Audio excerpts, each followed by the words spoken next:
Tonight our journey carries us across the narrow sea to a land that no longer exists. A civilization so mighty that the world still remembers its name, 5,000 years after it rose and 400 years after it fell. We shall explore the Valyrian Freehold, the greatest empire the world has ever known, the home of dragons and dragonlords and magic beyond imagining. Imagine yourself settling into a quiet chamber where maps of Essos spread across a heavy table and a single candle flickers against the gathering twilight, illuminating coastlines that have changed beyond recognition and cities that are now only names whispered in wonder. Outside these walls the familiar world continues, but here in this peaceful sanctuary we can let time move differently, tracing our way eastward across the narrow sea into the mists of ancient history. So breathe deeply and settle into your most comfortable place, for we journey together into a past both glorious and terrible, beautiful and lost. And we need not fear the darkness of that distant age, for we explore it from the safety of centuries. Let us begin our journey long before Valyria became an empire, before it was even called Valyria, before there were dragonlords or dragons under human command in a time so distant that only the vaguest legends remember it. And even those legends have been shaped by everything that came after picture, if you will, a peninsula on the western edge of the continent of Essos, a land unlike any other in the known world, a place of fire and stone where the earth itself was restless, where mountains smoked and trembled, and where the very ground beneath your feet might crack open to reveal the molten heart of the world below. This was the Valyrian Peninsula in the Age of Dorne, and it was a land that no sensible people would choose to settle. The defining feature of this volcanic land was what would later be called the 14 Flames, a ring of volcanic mountains that rose from the earth like the teeth of some great beast, each one a mouth of fire breathing smoke and ash into the sky, and occasionally erupting with such force that the ground would shake for 100 miles in all directions, and the sky would darken with ash for weeks. These were not the gentle rounded hills that erosion shapes over millennia, but young sharp peaks still growing, still changing mountains that had been born in violence and remained violent, their slopes black with hardened lava flows, and their heights crowned with fire that never fully died. The land between these mountains was harsh as well, carved by ancient eruptions into a landscape of obsidian cliffs and basalt plains, where hot springs bubbled up from below and geysers shot steam into the air, and where the smell of sulphur hung perpetually in the atmosphere. The soil was thin and rocky, poor for farming, though in some sheltered valleys where ash had settled and time had worked its patient alchemy. The earth would eventually grow rich and fertile, but these valleys were few, and scattered and surrounded by stone and fire and danger. The coastline too was dramatic cliffs of black volcanic rock, dropping sheer into the sea, and beaches of black sand where the waves broke white against the darkness. And yet, for all its harshness, there was a terrible beauty to this land. The obsidian cliffs caught the sunlight and glittered like black glass. The volcanic peaks stood dramatic against the sky, their smoke plumes drifting east on the prevailing winds. The hot springs created pools of crystal-clear water heated from below, where steam rose into the cool air like spirits ascending. And at night, when the darkness fell, the mountains would glow with inner fire, visible for miles, as the lava within them shifted and flowed, a reminder that the earth here was alive in ways that other lands were not. The Valyrian Peninsula was dangerous, yes, but it was also magnificent in its danger. beautiful in its violence, a land that demanded respect and caution and courage from any who would dwell there. Into this harsh land there came in some distant age we cannot now determine a people who would take the name Valyrian from the land they settled, though what they called themselves before they came here, if indeed they came from elsewhere at all, we do not know. The legends offer no answers, and the histories are silent. For the Valyrians left no written records of their earliest days, and by the time they learned to write, they were already becoming something different, something more than they had been, and they had no interest in remembering a time when they were less. These early Valyrians were by all accounts that have survived as simple people herders of sheep and goats, who scraped out a living in the valleys between the volcanic peaks, finding what grazing they could on the thin grass that grew in the more sheltered lowlands, and moving their flocks seasonally to avoid the worst of the eruptions. They were not a numerous people, for the land could not support large populations. They were not a wealthy people, for there was little wealth to be had in these volcanic wastes. They were not a powerful people, for they had no armies or cities or great works to their name. They were simply shepherds living in a hard land and surviving through patience and knowledge, passed down from parent to child about which valleys were safest and which slopes were prone to slides, and when the mountains were likely to erupt, and where the springs ran pure and where they ran poisoned with minerals from below. They built no permanent settlements at first, but lived as nomads, moving with their flocks and sheltering in caves. During the worst weather and the worst eruptions they wore rough clothing woven from the wool of their sheep, and they ate cheese and mutton and what little grain they could coax from the reluctant earth. And perhaps they would have remained shepherds forever, gradually dying out, as the eruptions took their toll, or slowly migrating away to easier lands where life did not demand such constant vigilance. Perhaps the Valyrian peninsula would have remained empty save for the smoke and the fire, and the black glass cliff standing sentinel over an uninhabited wilderness. But fate or chance or the gods, if you believe in such things, had other plans, for in the depths of the 14 flames, in the caves and crevices, where the lava flowed and the heat was so intense that no human could survive, there dwelt creatures that the world had thought were legends if they were known at all, creatures of fire and wing creatures that would change everything. Dragons had lived in the 14 flames for time beyond measuring. They were native to this volcanic region, drawn to the heat and the fire, thriving in conditions that would kill any other living thing. They nested in the deep caves where lava flowed like rivers, and they fed on whatever they could catch: the mountain goats that somehow survived on the volcanic slopes, the fish that swam in the coastal waters and perhaps each other when hunger drove them to it. They were not the great beasts of later legend, not yet, for these wild dragons grew only as large as their environment allowed, and in the wild, with predators and competition and limited food, they remained relatively small, perhaps the size of horses or cattle, dangerous, certainly capable of burning a man to ash with their breath, but not the massive creatures that would one day carry armies into battle.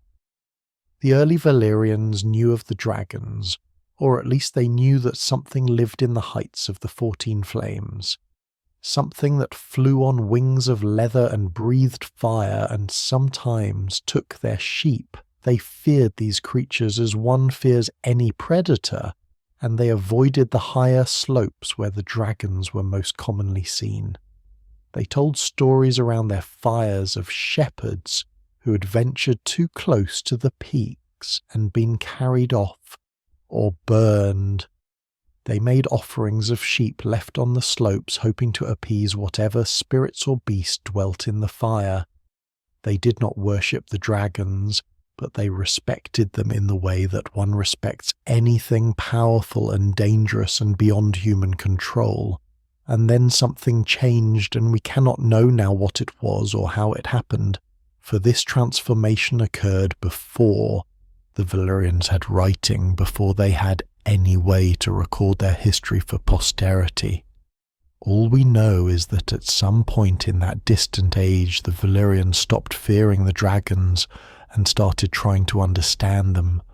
Perhaps a shepherd tracking a lost sheep ventured higher than usual and found not death but dragon eggs warming in a cave of cooled lava. Perhaps a child playing near the mountain saw a newly hatched dragon and instead of running had the courage or the foolishness to approach it. Perhaps it was simply desperation. The desperation of a people living on the edge who realized that the dragons were the key to everything, that if they could somehow harness this power, they could transform their existence. However, the process of taming dragons was not quick or simple or safe. It must have taken generations of patient observation, learning the ways of dragons, understanding how they nested and bred and grew, watching them hunt and fight and interact with each other. Learning that dragons, despite their fire and their fearsome appearance, were intelligent creatures capable of forming bonds, capable of being understood, even if they could never be truly domesticated. The early Valyrians who attempted this work, surely many of them died, burned or devoured or simply lost in the volcanic passages they explored. But slowly patient knowledge accumulated. They learned that dragons were drawn to certain bloodlines, that some families seemed to have an affinity for the creatures that dragons would tolerate, or even accept certain people, while rejecting or killing others. They learned that dragons could be approached most safely when young, that a dragon bonded to a rider while still small would remain bonded as it grew, that the bond once formed was unbreakable, lasting until death. They learned that this bonding was not simply a matter of training or domination, but something deeper, something that involved blood and magic, that certain rituals performed in certain ways could forge a connection between human and dragon that transcended normal understanding. They learned that dragons' eggs would not hatch without intense heat, that they could be kept dormant for years or even decades until the right conditions arose. They learned which bloodlines bred true, which families carried the gift that made bonding possible, and they began to carefully preserve and cultivate those bloodlines. And most important of all, they learned that a dragon bonded to a rider would grow far larger than a wild dragon, that the bond itself somehow enhanced the creature, allowing it to achieve sizes that wild dragons never reached, that a well-fed bonded dragon, given decades to grow, could become a beast of truly enormous proportions, capable of carrying an armoured rider into the sky, capable of burning entire armies with a single breath. This discovery, more than any other, was what would eventually transform the simple shepherds of the Valyrian Peninsula into something the world had never seen before. For a man on foot with a sword is simply a man, but a man on dragonback with a beast that can fly and fight and burn is something else entirely, something that can reshape the world.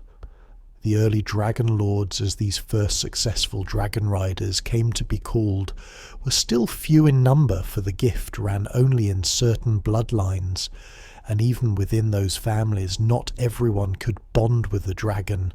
Some had the affinity stronger than others, some could bond with multiple dragons over a lifetime, while others might bond with only one or with none at all. But those who did successfully bond found themselves possessing power beyond anything. Their ancestors could have imagined they could fly above the volcanic peaks that had imprison their people in the valleys. They could hunt from the air, taking game that would have been impossible to catch on foot. They could defend their flocks against any predator, for what wolf or bear would dare approach a flock guarded by fire? They could communicate across vast distances, for a dragon could fly to a neighbouring valley and return in hours carrying messages that would have taken days to deliver on foot. But more than these practical advantages, the dragonlords found themselves transformed in the eyes of their people. For those who could command dragons were clearly set apart, were clearly touched by something beyond the ordinary human experience. Whether you call it magic or destiny, or simply the luck of favourable bloodlines, the fact remained that they could do what others could not.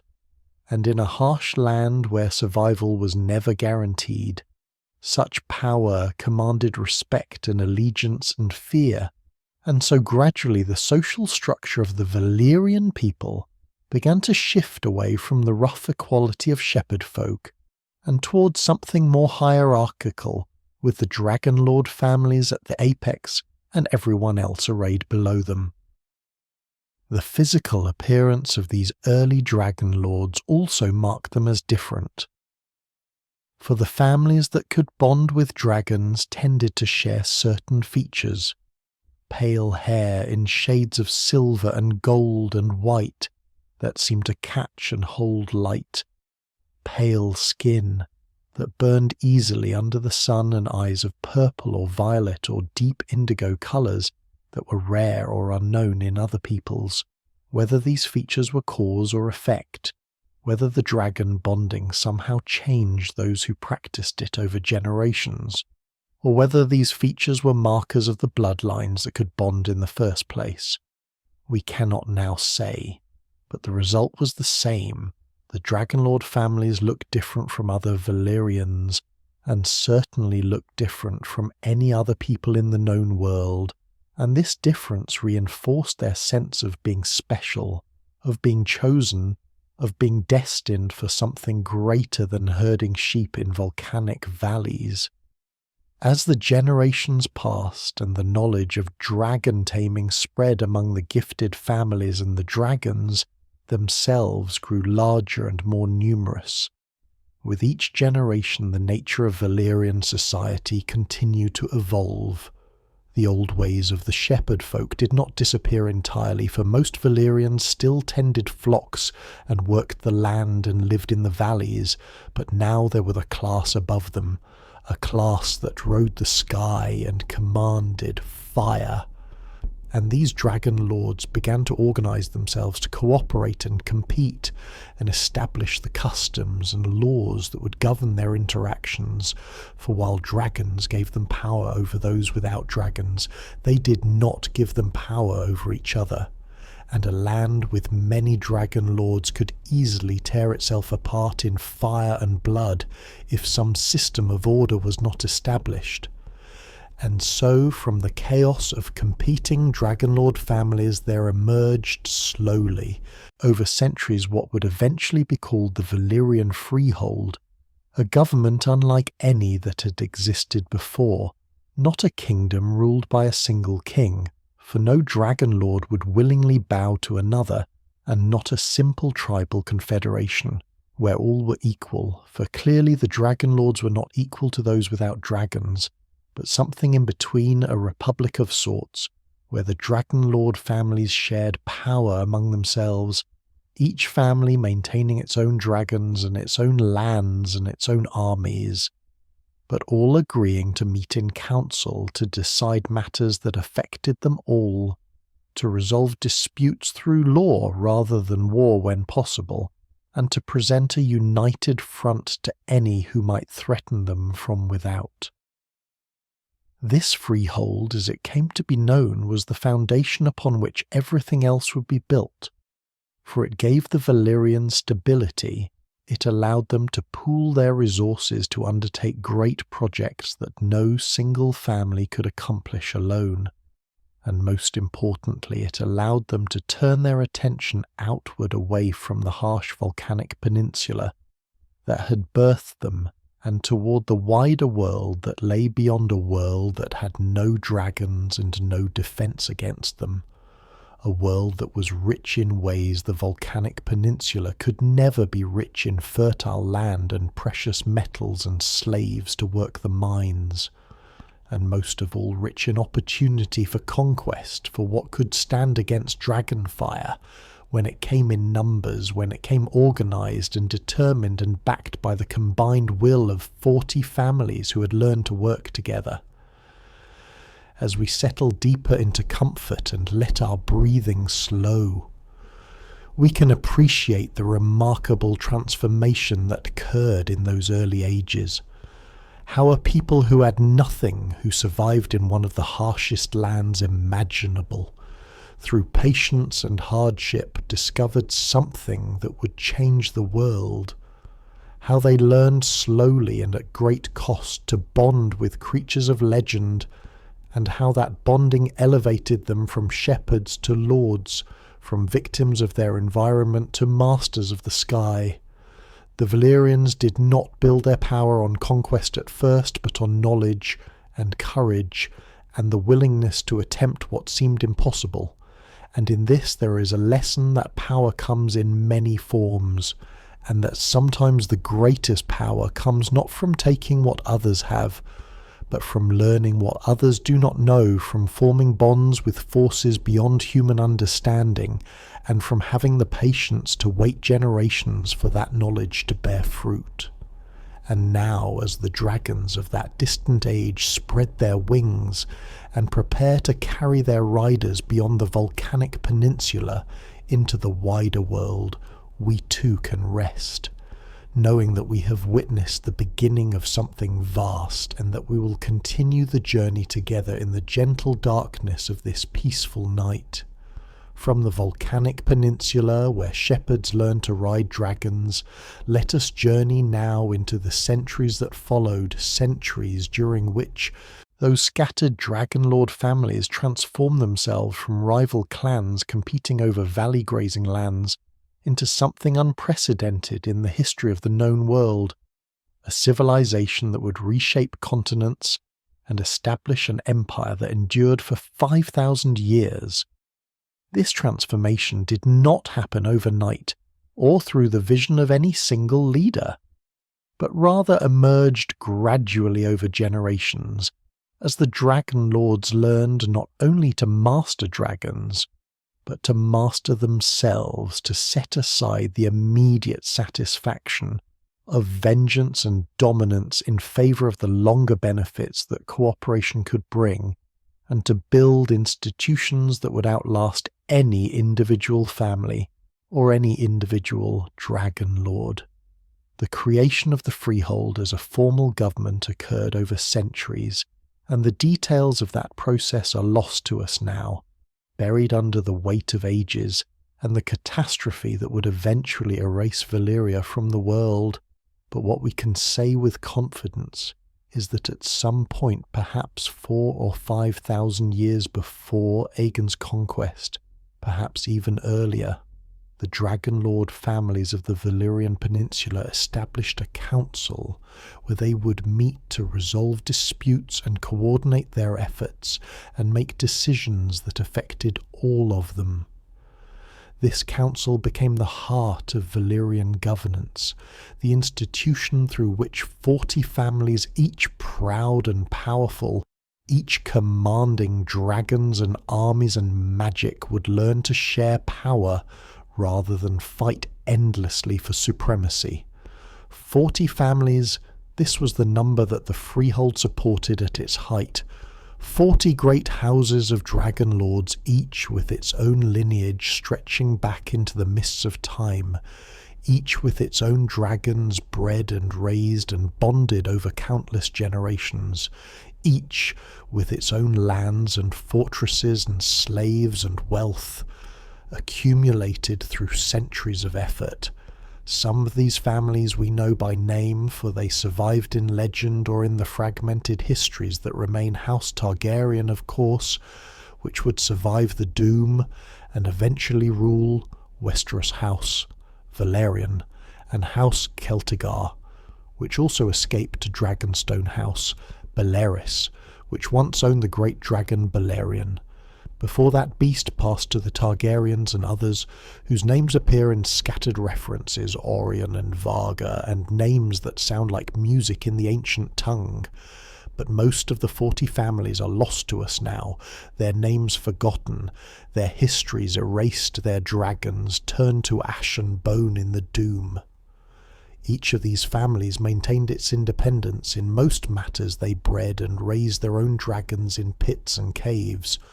Built for that purpose, they trained their own dragon riders, teaching children from infancy the arts of bonding and flying and commanding the great beasts. They kept their own armies of slaves and freedmen. For not all Valyrians were dragonlords, and those without the gift still had their uses.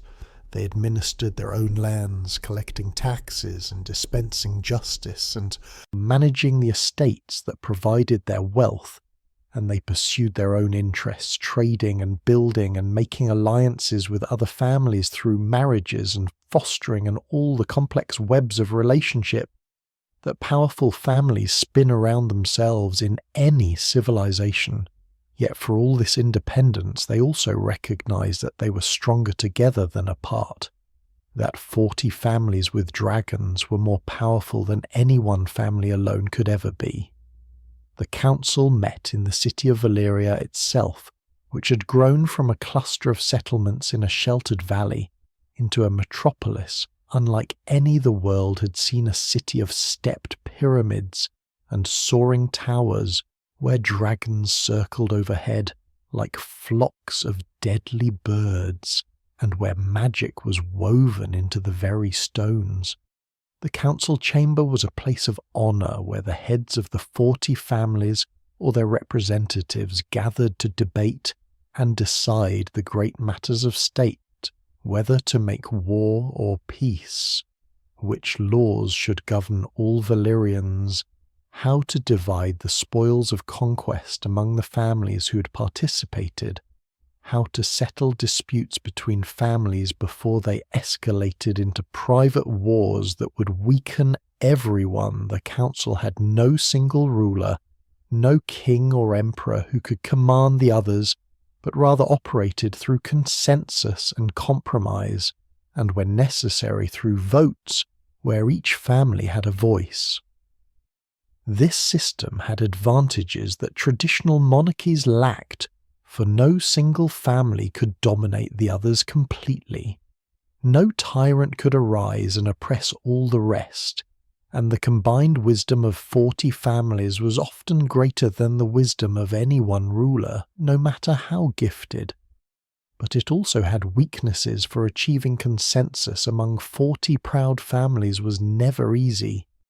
Decisions could take months or years of debate, and when agreement could not be reached, the families might simply go their own ways, pursuing their own interests regardless of what might be best for Valyria as a whole.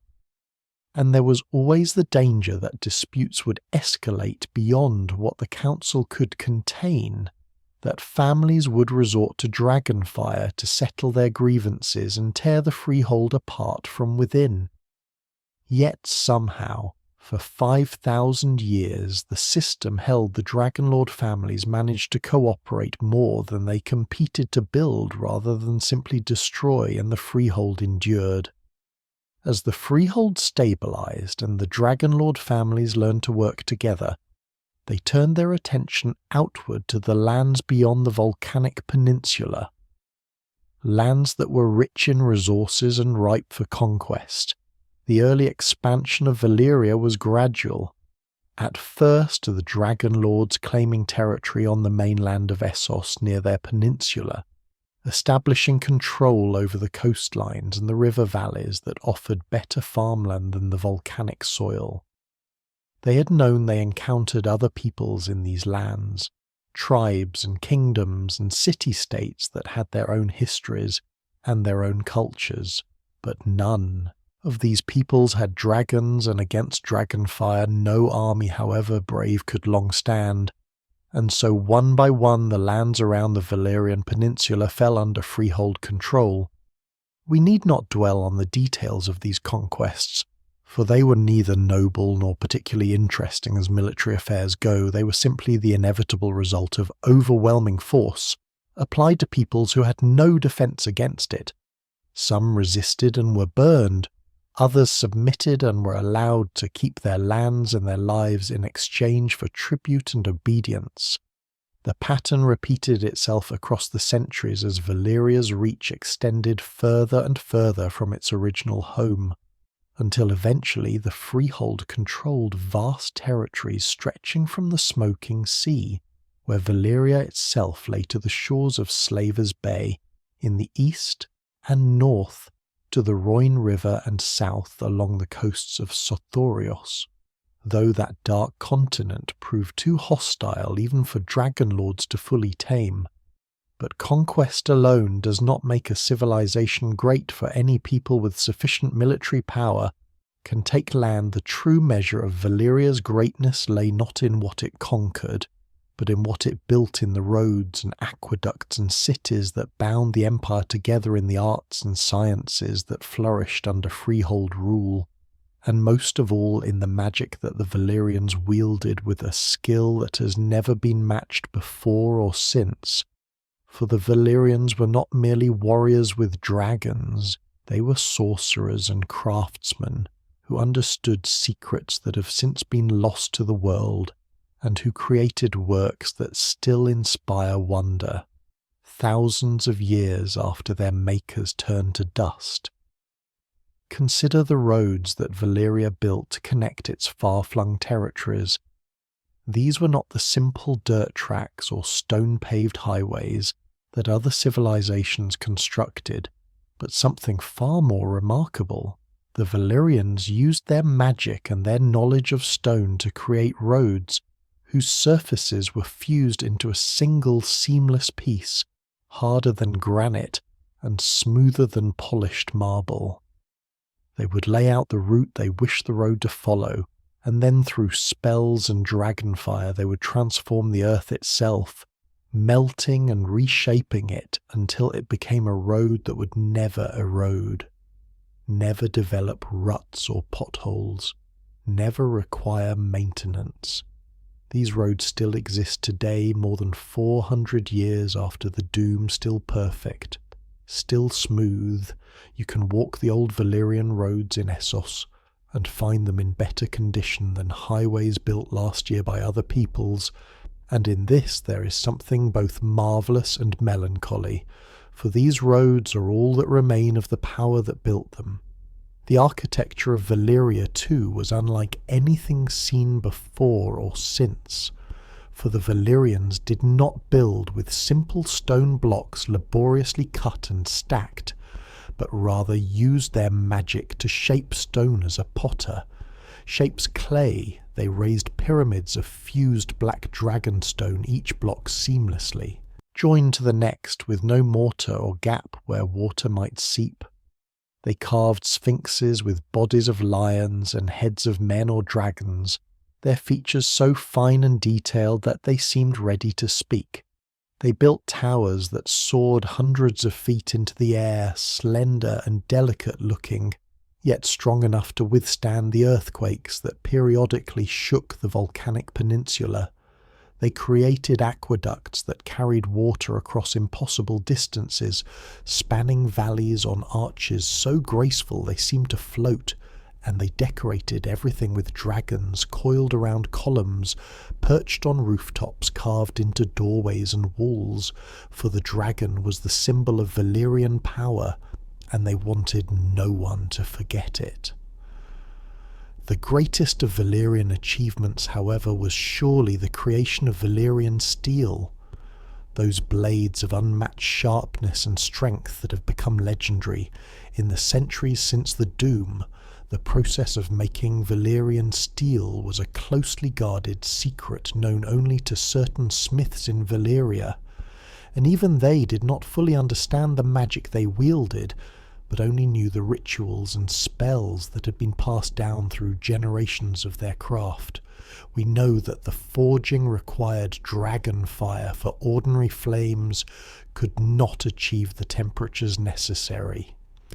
We know that certain spells had to be spoken in High Valyrian at precise moments in the process.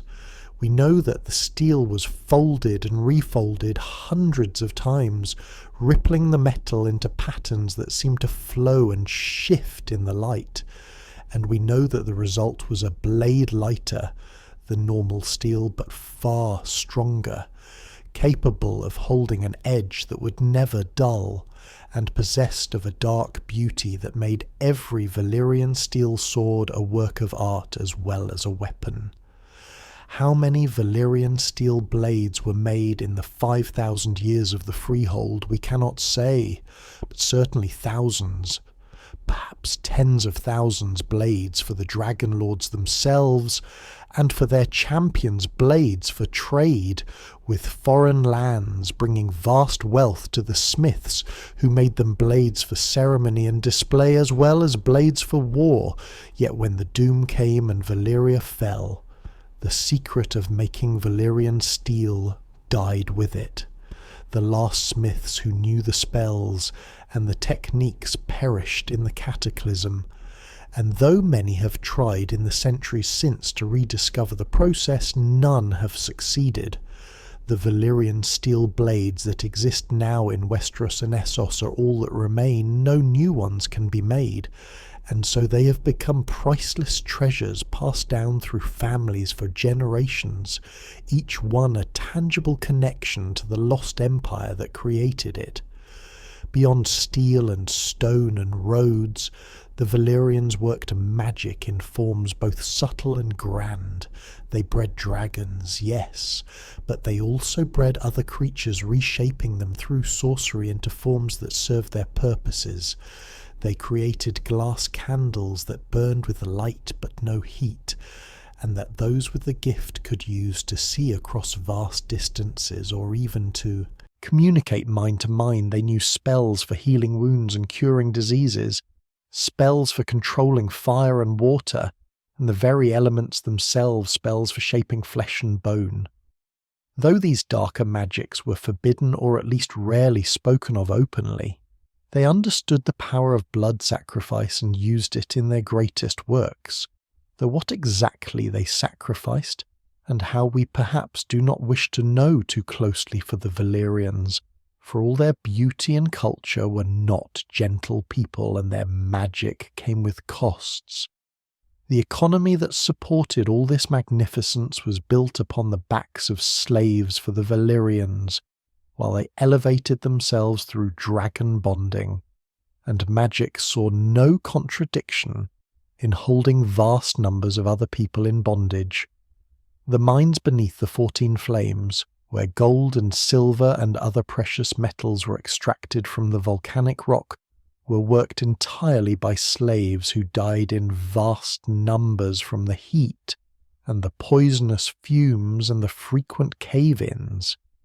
But there were always more slaves to replace those who fell for Valyria's conquests, brought a steady supply of captives, and the slave markets of the Freehold were among the largest in the world.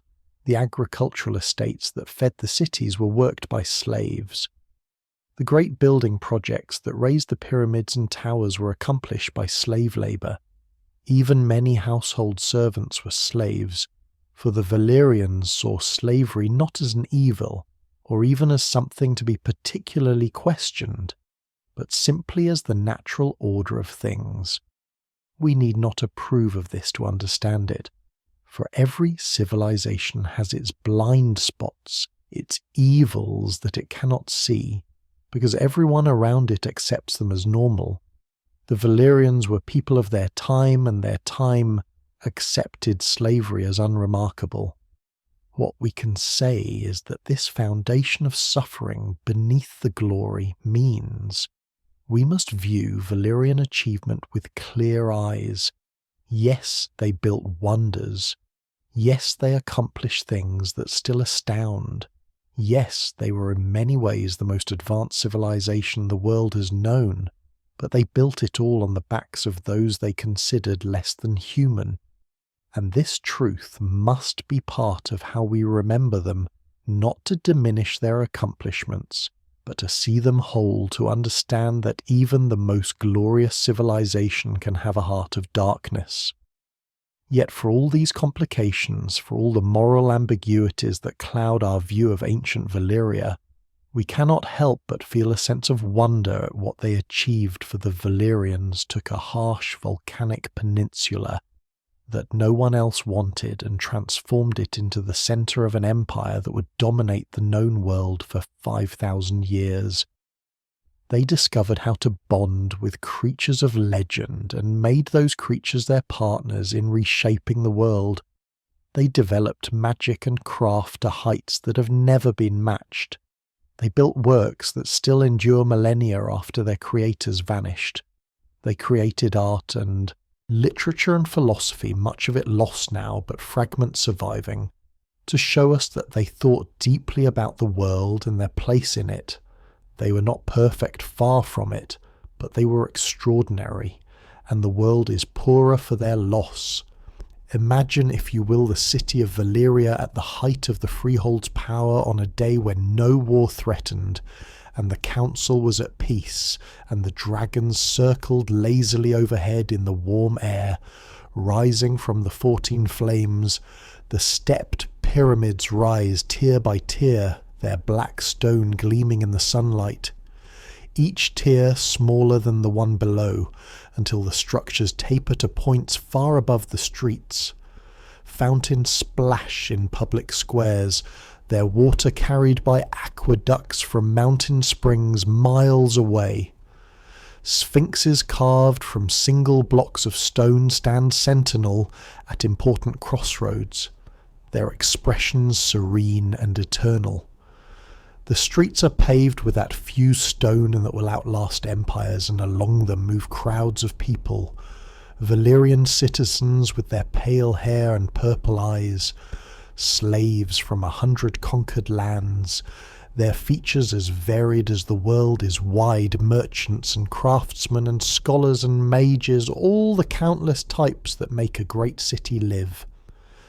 In the distance, the 14 flames smoke peacefully, their fires burning low today, their slopes dotted with the dark openings of dragon pits where the great beasts nest and breed. In the harbour ships from across the known world lie at anchor, bringing trade from Korth and Ashay and Lys, and 100 other ports, taking away in return the goods that only Valyria can provide, the steel and the magic and the knowledge. Overhead, a young dragonlord tests a newly bonded dragon circling the city in wide arcs, the dragon's scales catching the sun like polished metal, its wings beating with a sound like distant thunder, the rider laughing with the pure joy of flight, his dragon responding to his thoughts as naturally as his own limbs respond, soaring and diving and climbing again.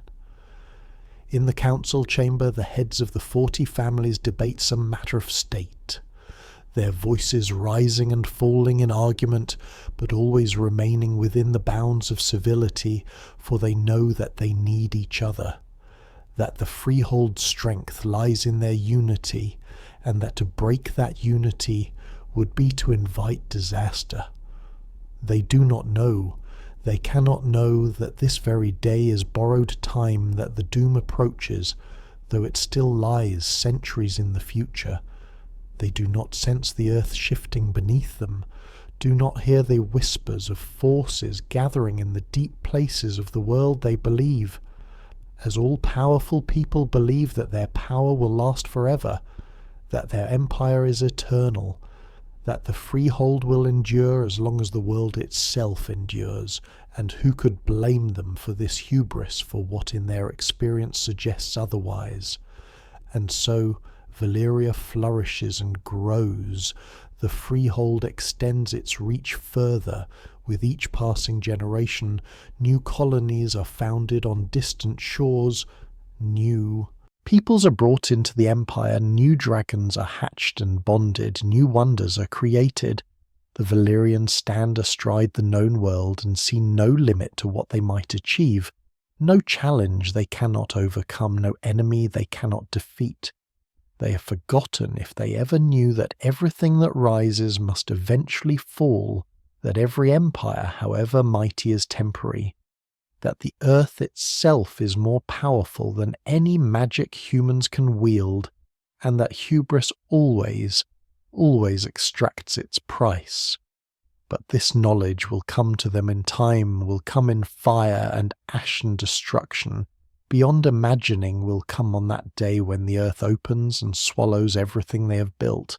But that day has not yet come. And so for now, in this peaceful moment, Valyria endures, and its people live their lives and dream their dreams, and the dragons circle overhead, and all seems well with the world.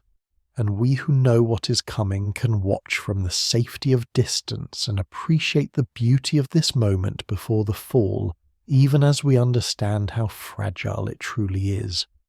From the streets of Valyria, where dragons circled in the warm air, and the freehold flourished in its golden age, let us turn our attention now to the wider world beyond the volcanic peninsula, to the lands and peoples that would feel the weight of Valyrian power as the freehold expanded outward, seeking resources and territory, and the glory that comes from conquest. For no empire, however secure in its homeland, can remain content behind its borders forever, and Valyria was no exception. The dragonlords looked east and west and north and south, and saw lands that could be theirs, and peoples who had no defence against dragonfire, and so they went forth, and the world changed beneath the shadow of their wings. To the east of Valyria, across the waters of what would one day be called Slaver's Bay, lay the ancient empire of Ghis, a civilization that had existed for thousands of years before the Valyrians ever tamed their first dragon.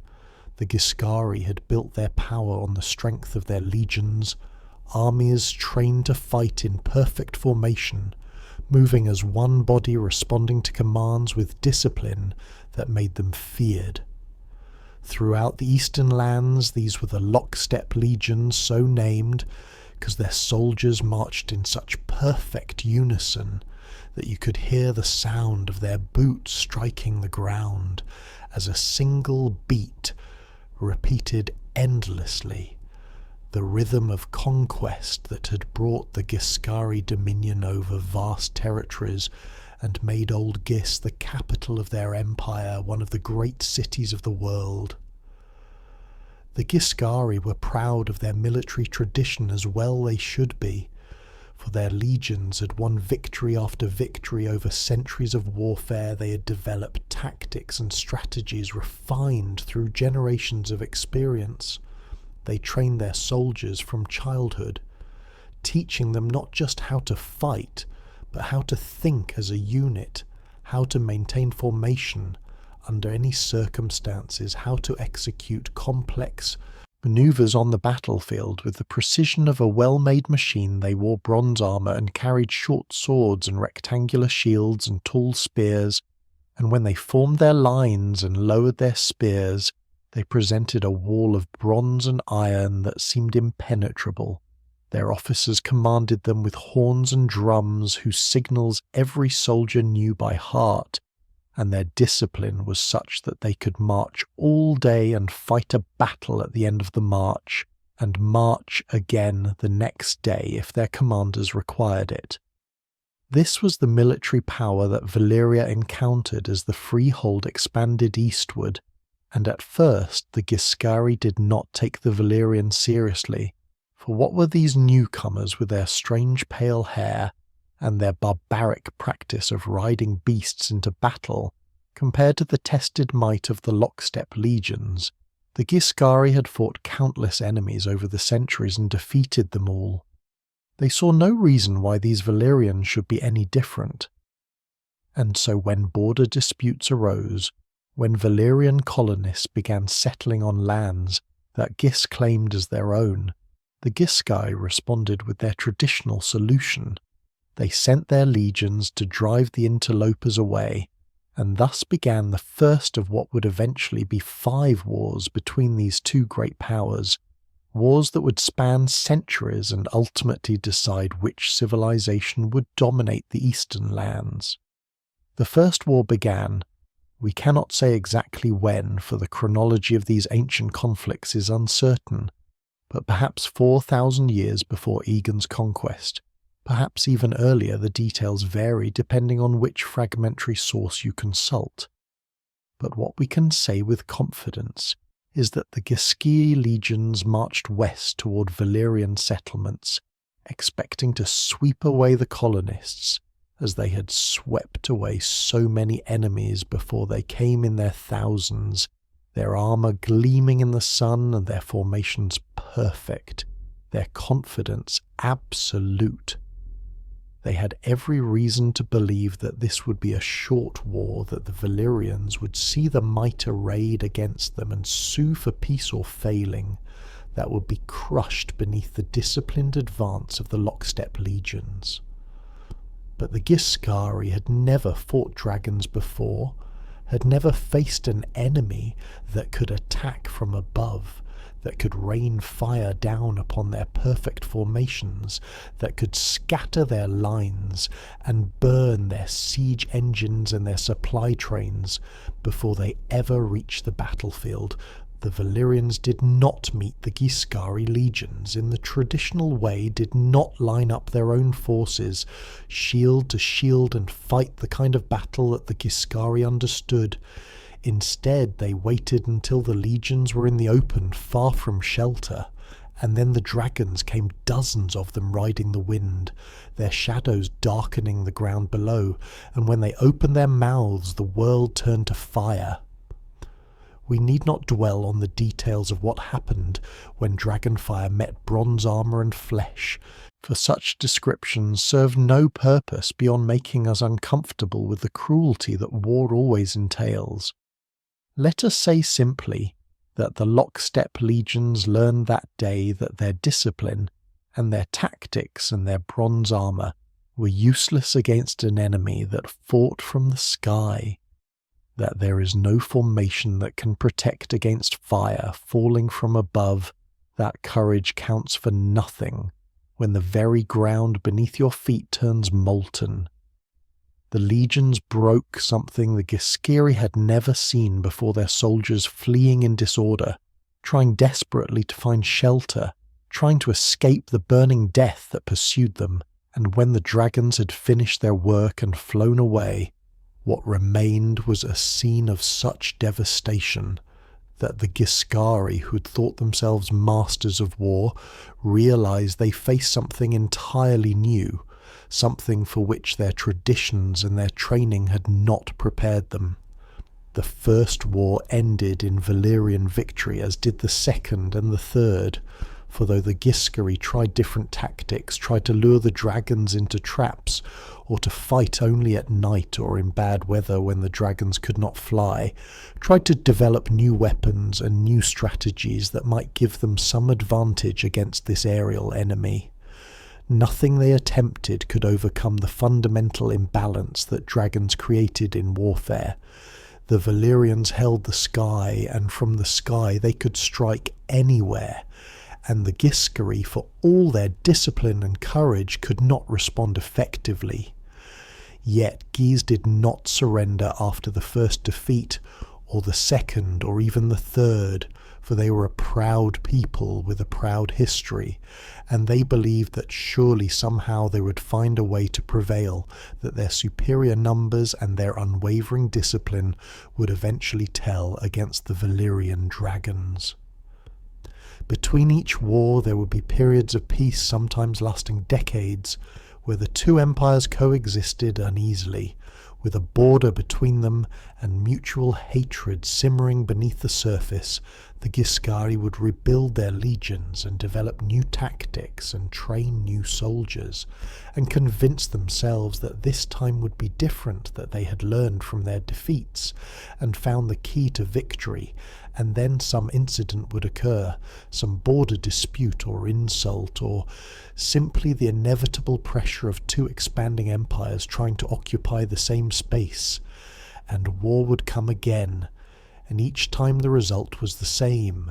The Ghiscari legions would march out in their perfect formations, and the Valyrian dragons would come, and the legions would burn and retreat, and Ghis would lose more territory and more soldiers, and more of its ancient pride. By the time the Fifth War came, Old Ghis itself was threatened, the Valyrians, having conquered or absorbed all the surrounding territories, now stood at the gates of the ancient capital. The city that had ruled an empire for thousands of years now faced the prospect of siege and conquest by an enemy it had consistently failed to defeat. The Ghiscari made their stand, threw everything they had into defending their city, called up every legion they could muster, summoned soldiers from every corner of what remained of their empire. The defence of Old Ghis was as determined and as brave as any in history. The Ghiscari fought for every street and every building. They refused to surrender even when the walls were breached, even when dragons circled overhead, burning everything in their path, even when it became clear that defeat was inevitable.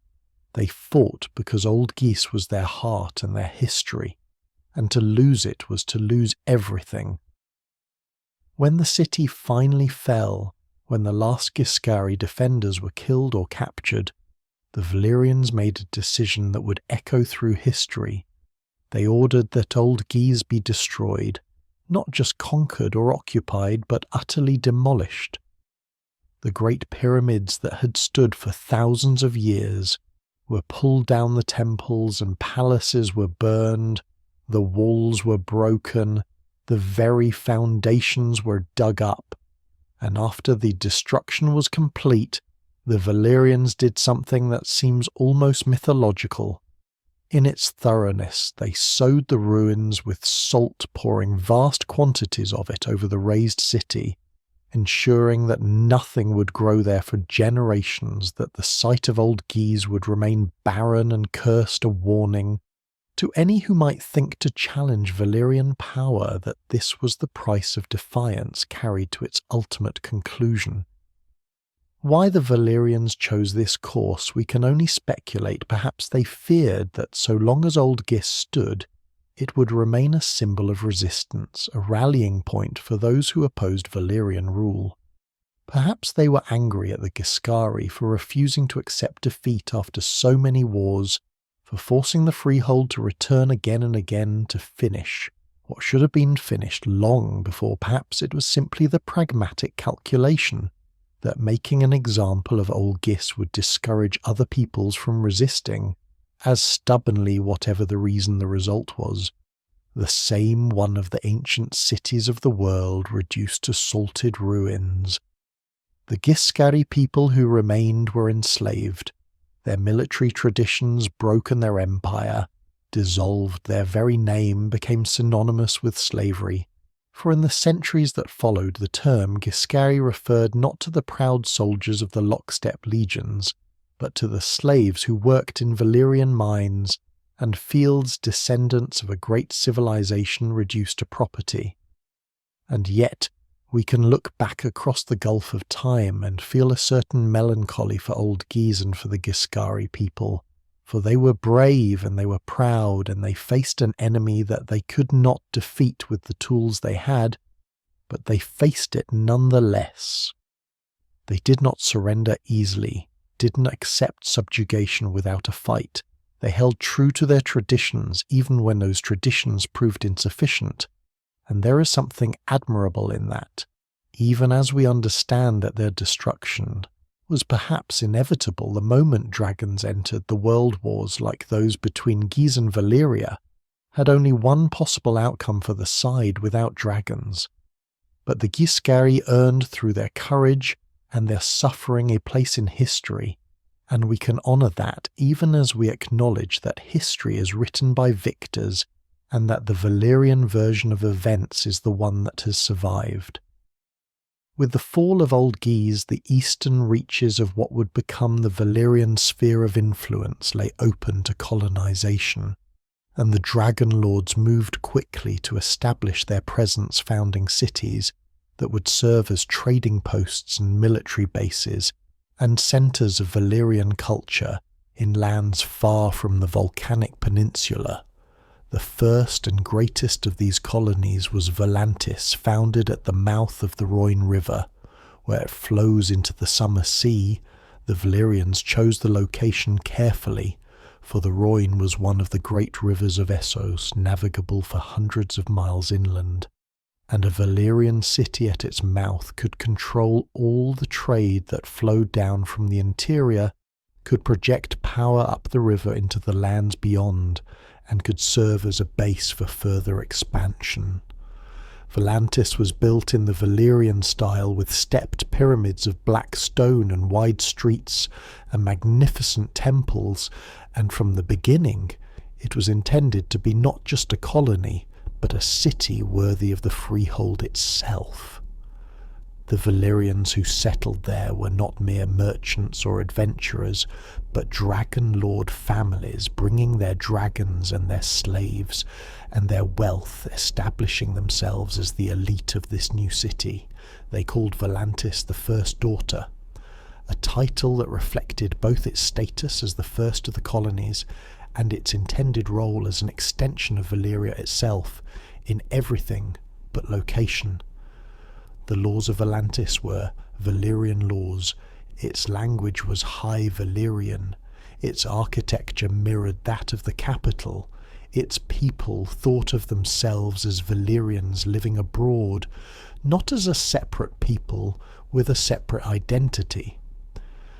After Volantis came other colonies spreading along the western coast of Essos and north across the narrow sea to the lands that would one day be called the Disputed Lands, Ghis and Myr and Tyrosh and Pentos and Lorath, each founded for different reasons and each developing its own character over the centuries, but all unmistakably Valyrian.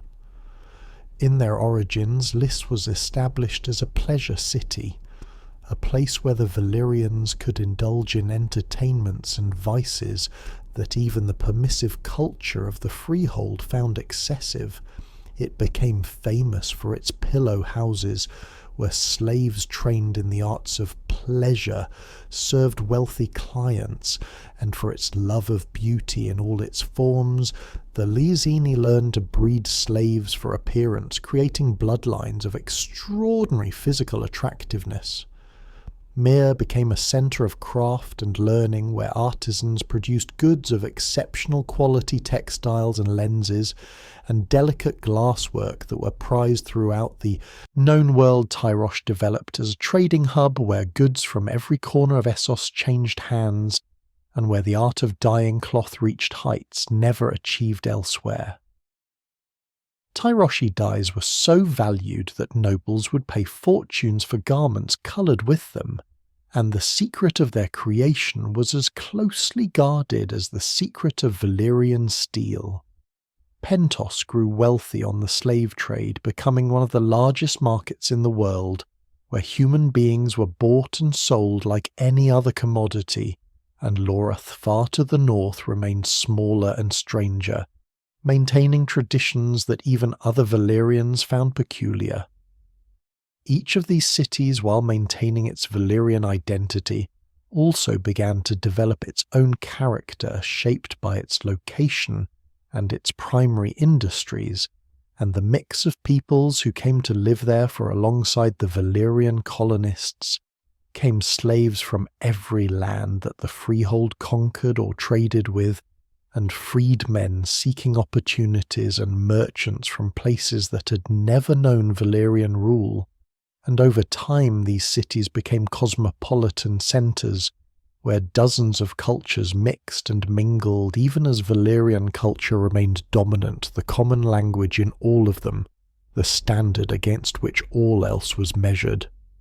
Beyond the free cities, as these colonies would later be called, the Valyrians established control over vast territories, the coasts of Slavers Bay, where the cities of Astapor and Yunkai and Meereen would grow rich on the slave trade, the land south toward the dark continent of Sithorios, though the Valyrians never managed to establish permanent settlements there, finding the diseases and the creatures of that jungle continent too hostile even for dragonlords to endure, and west of the very shores of the narrow sea that separated Essos from Westeros. At the Empire's height, the Valyrian Freehold controlled or influenced the majority of the known world, only the far east beyond the Bone Mountains, and the mysterious lands of the distant Orient remained entirely outside Valyrian reach, and even there Valyrian goods and Valyrian culture made their influence felt. This vast empire required administration, and the Valyrians developed systems to manage it. Governors appointed by the Freehold ruled the major cities, reporting back to the council in Valyria. Military garrisons of Valyrian soldiers and their slaves maintained order and put down revolts before they could spread tax collectors, ensured that wealth flowed from the colonies back to the capital, supporting the lifestyle and the projects of the dragonlord family's trade. Regulations favoured Valyrian merchants and Valyrian goods, making it difficult for local industries to compete. The Valyrian roads that connected the empire allowed goods and troops to move quickly from one end to the other, and dragon riders served as messengers, carrying important communications across distances that would take normal couriers weeks or months to traverse.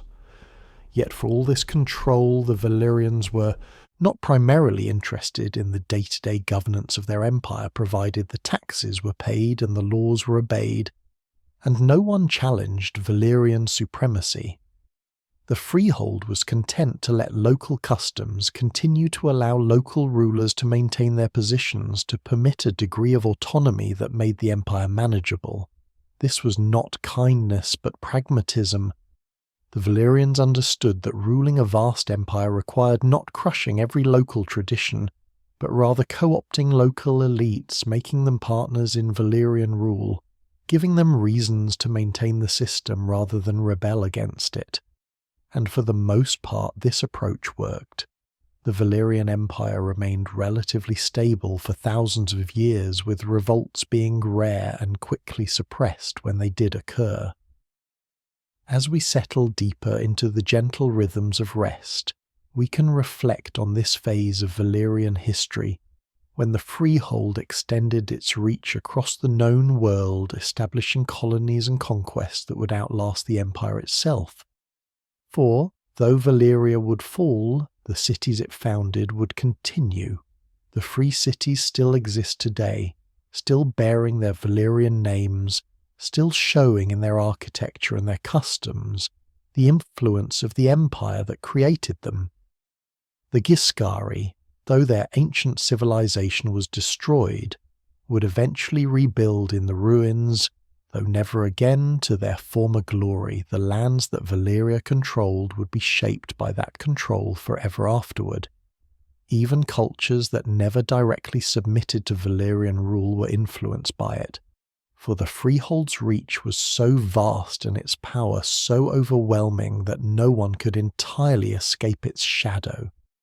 And in this we see both the glory and the tragedy of empire that it can accomplish. Great things can spread knowledge and culture, and build works that endure, but always at a cost in blood and suffering, and the crushing of those who stand in its path. And we need not celebrate this to understand it, need not approve to acknowledge that this is how empires work, and have always worked, and that Valyria, for all its uniqueness, was in this respect entirely typical. A civilization built on power, wielding that power without hesitation or mercy, and thereby ensuring its dominance for thousands of years, until the day when power proved insufficient, and the earth itself rose up to bring it all crashing down. From the vast empire that Valyria built through conquest and colonization, let us turn our attention inward now, to the heart of the Freehold itself, to the city of Valyria, and the lives of those who ruled it. the dragonlord families whose power rested not merely on military might or wealth, though they possessed both in abundance, but on something far more profound and mysterious, the bond between human and dragon, a connection that transcended ordinary understanding, and that made the dragonlord something more than human, even as it bound them to creatures that were themselves beyond full comprehension. For to understand Valyria at its height, we must understand the dragons, and those who rode them must explore the culture that grew from this unique partnership between mortal flesh and immortal fire. At the peak of Valyrian power, 40 families held the title of Dragonlord, 40 bloodlines that had preserved through careful breeding and ancient magic the gift that allowed them to bond with dragons.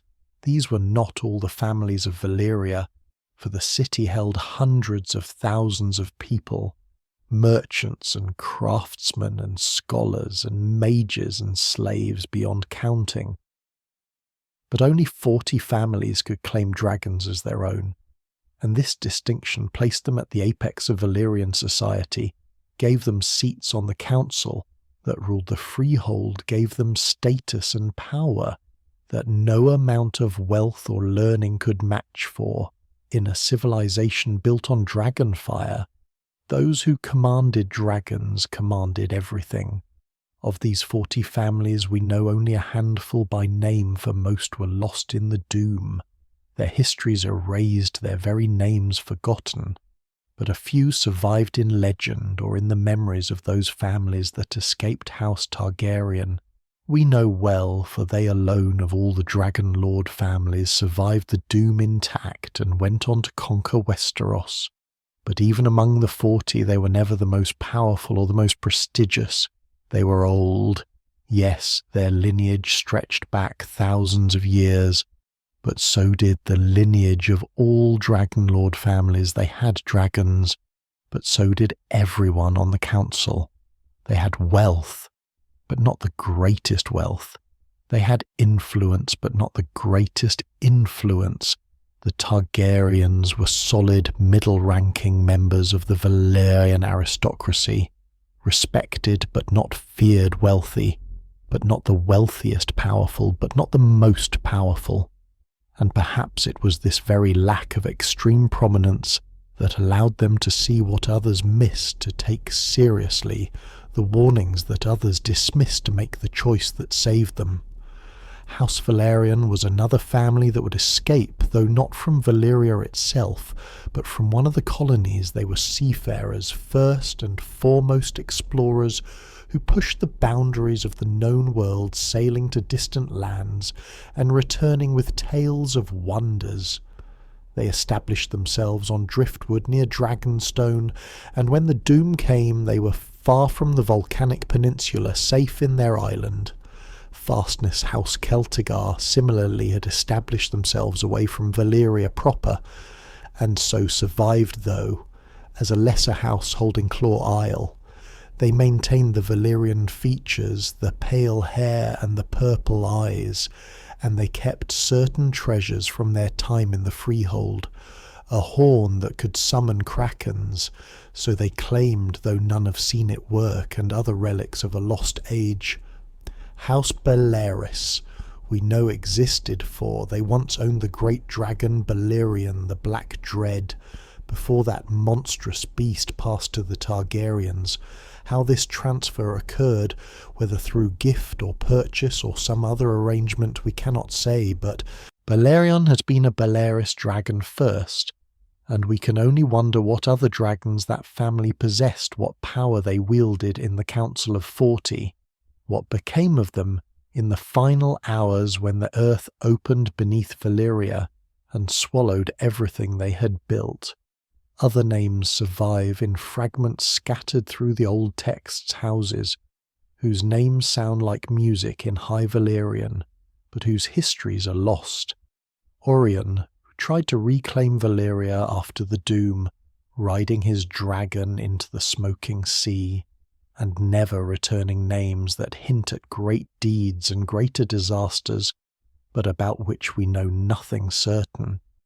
Most of the 40 families are simply gone, their names forgotten, their dragons turned to ash, their palaces collapsed into the sea that now boils where Valyria once stood, and in this forgetting there is a particular tragedy.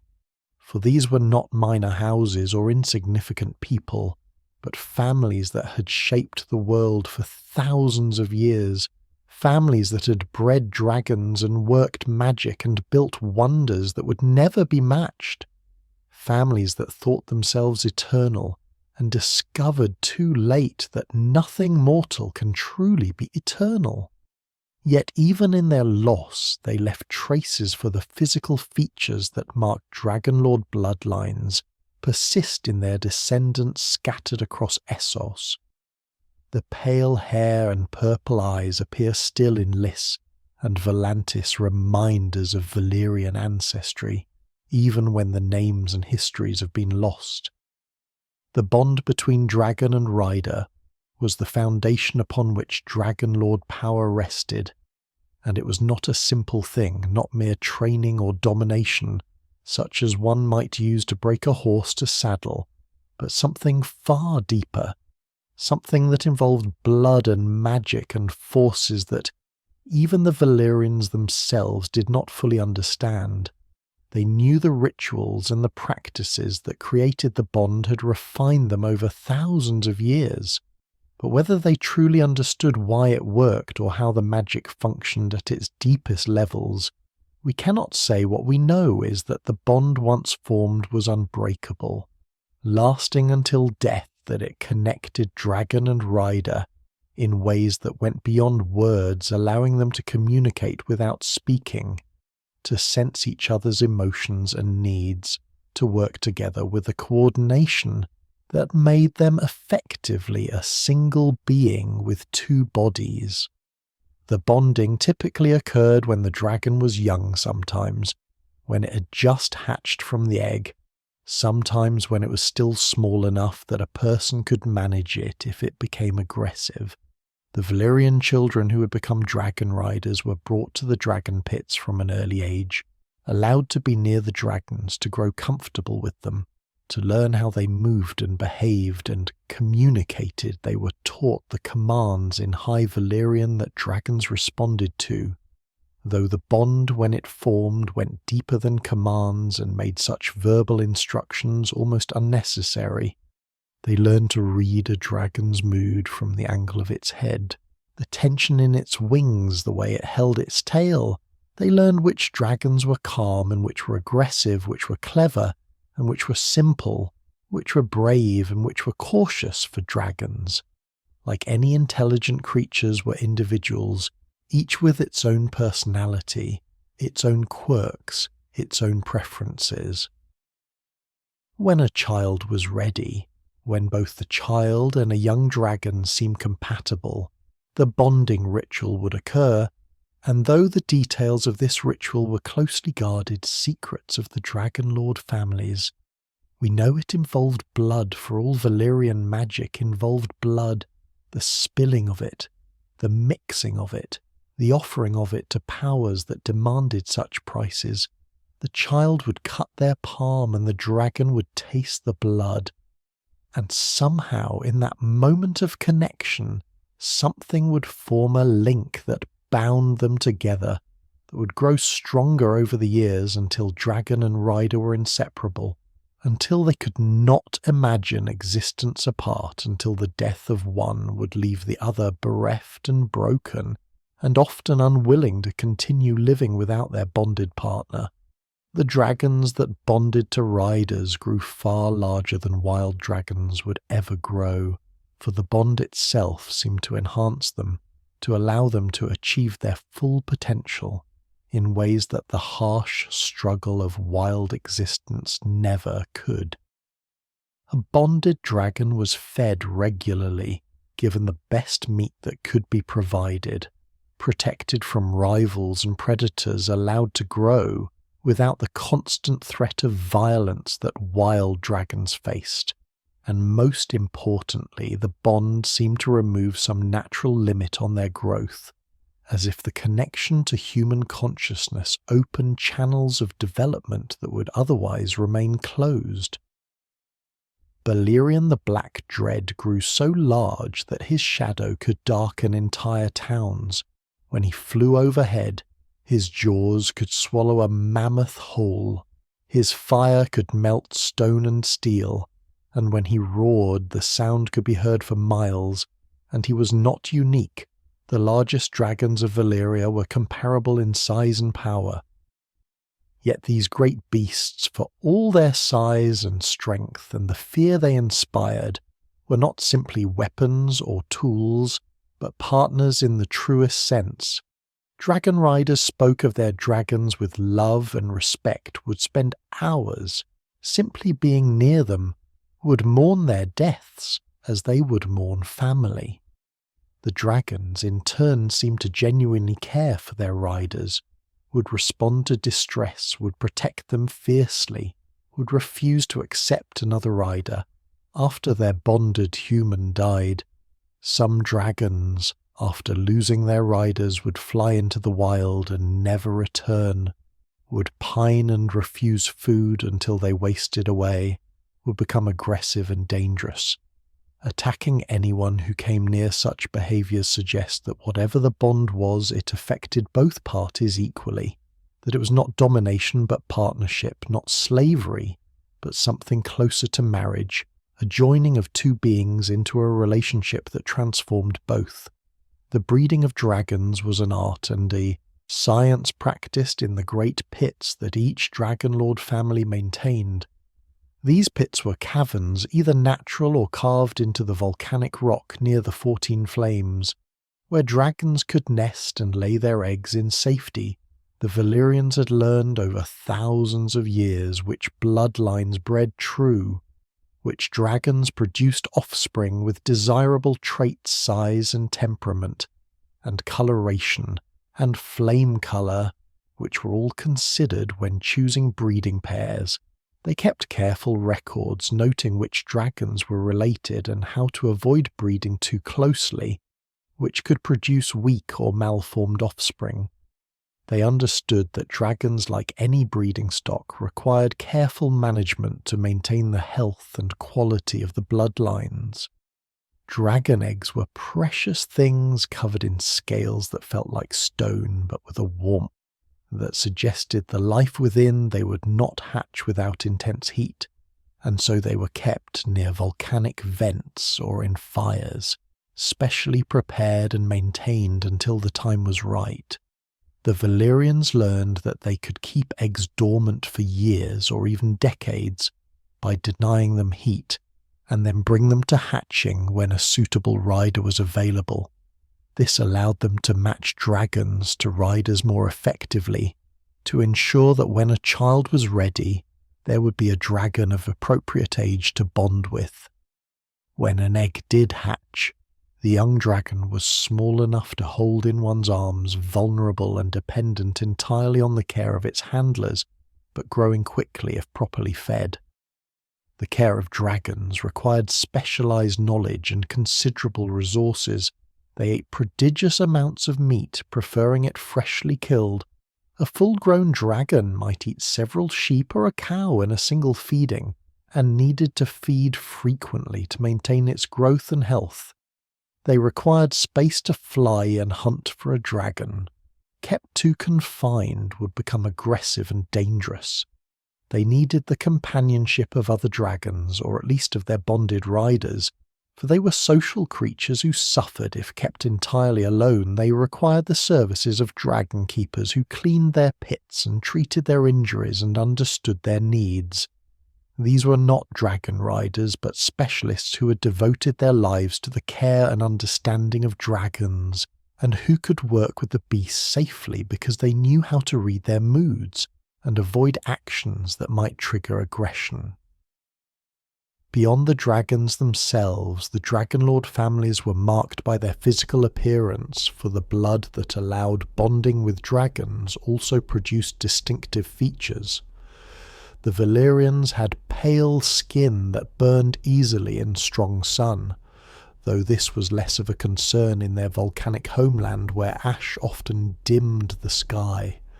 They had hair in shades of silver and gold and white, sometimes pale as moonlight, sometimes bright as polished metal. The hair had a quality of catching and holding light that made it seem almost luminous, and their eyes, the eyes were perhaps the most striking feature of all violet and purple and deep indigo colours that seemed impossible, that seemed almost supernatural. When you met a Valyrian's gaze, you knew immediately that you were looking at something different, something other. These features bred true among the dragonlord families, and they guarded their bloodlines, carefully intermarrying among themselves or with families of proven Valyrian ancestry, refusing to dilute the blood that carried the gift. They practiced brother-sister marriage when necessary to keep bloodlines pure, though this practice, while accepted in Valyria, would later scandalize the people of Westeros, who considered it an abomination. They believed, and perhaps rightly, that the bond with dragons required pure Valyrian blood, that to mix too freely with other people's would weaken or destroy the ability to bond, and so they remained distinct, remained separate, even as they ruled over millions who looked nothing like them. The magic of Valyria extended far beyond dragon bonding into realms both wondrous and dark. The Valyrians had discovered, or perhaps been taught by sources now lost, how to work spells of incredible power. They could shape stone with words, making it flow like water, and then harden into whatever form they desired. They could create fire that burned with colours never seen in natural flames. They could heal wounds that would kill anyone without magical aid, though such healing came at costs in pain and blood and sacrifice. They knew the secret of making the glass candles, obsidian candles carved and prepared through magic that burned with light but produced no heat, and that those with the gift could use to see across vast distances, to communicate mind to mind, to perceive things that normal sight could never reveal. The deeper magics, the ones spoken of only in whispers, involved blood sacrifice and the manipulation of life itself. The Valyrians could breed not just dragons, but other creatures, could create chimeras and monsters by mixing bloodlines and using spells to force changes that nature would never produce on its own. They understood that blood held power, that the sacrifice of a life could fuel spells of great potency, that there were prices to be paid for certain knowledge and certain powers, and they were willing to pay those prices. They worked with forces that we today cannot fully understand, forces that perhaps should not be understood, for there are some kinds of knowledge that corrupt those who possess them, and some powers that exact costs beyond what can be measured in gold or time or even lives. The Valyrians did not think of themselves as evil, nor would we be fair to simply condemn them as such, for they were people of their time who accepted things that we find abhorrent and questioned things we take for granted. They believed in hierarchy, thought it natural that some should rule and others serve. They believed in the power of blood, both literal and metaphorical.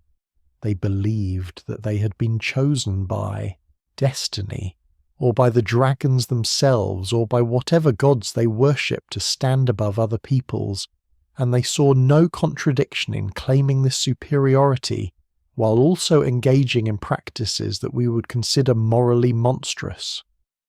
They were neither saints nor demons, but humans with extraordinary power and with the limitations and blindnesses that all humans suffer, and we can acknowledge both their achievements and their failures without needing to judge them by standards they would not have understood. Life in Valyria itself, at the height of the Freehold's power, was in many ways enviable for those born into the right circumstances. The dragonlord families lived in palaces of fused stone that rose tier by tier into the sky, each family's stronghold reflecting their wealth and power and taste. Some preferred the classical stepped pyramids, others built towers that seemed impossibly slender, reaching toward the clouds. Still others carved their homes from the living rock of the volcanic mountains, combining natural caves with constructed halls. The interiors were decorated with art from across the known world, with tapestries and mosaics and sculptures, with treasures looted from conquered cities and curiosities brought back by explorers. The dragonlords ate food prepared by the finest cooks using ingredients from every corner of their empire. They wore silk and fine wool, dyed in colours that commoners could never afford. They bathed in water heated by volcanic springs and scented with oils and perfumes. But beyond material comfort, the dragonlords had access to knowledge and culture that made Valyria one of the most sophisticated civilizations ever to exist. They studied philosophy and mathematics and astronomy.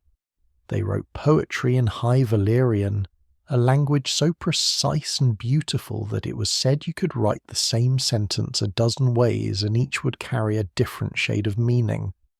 They debated questions of ethics and governance.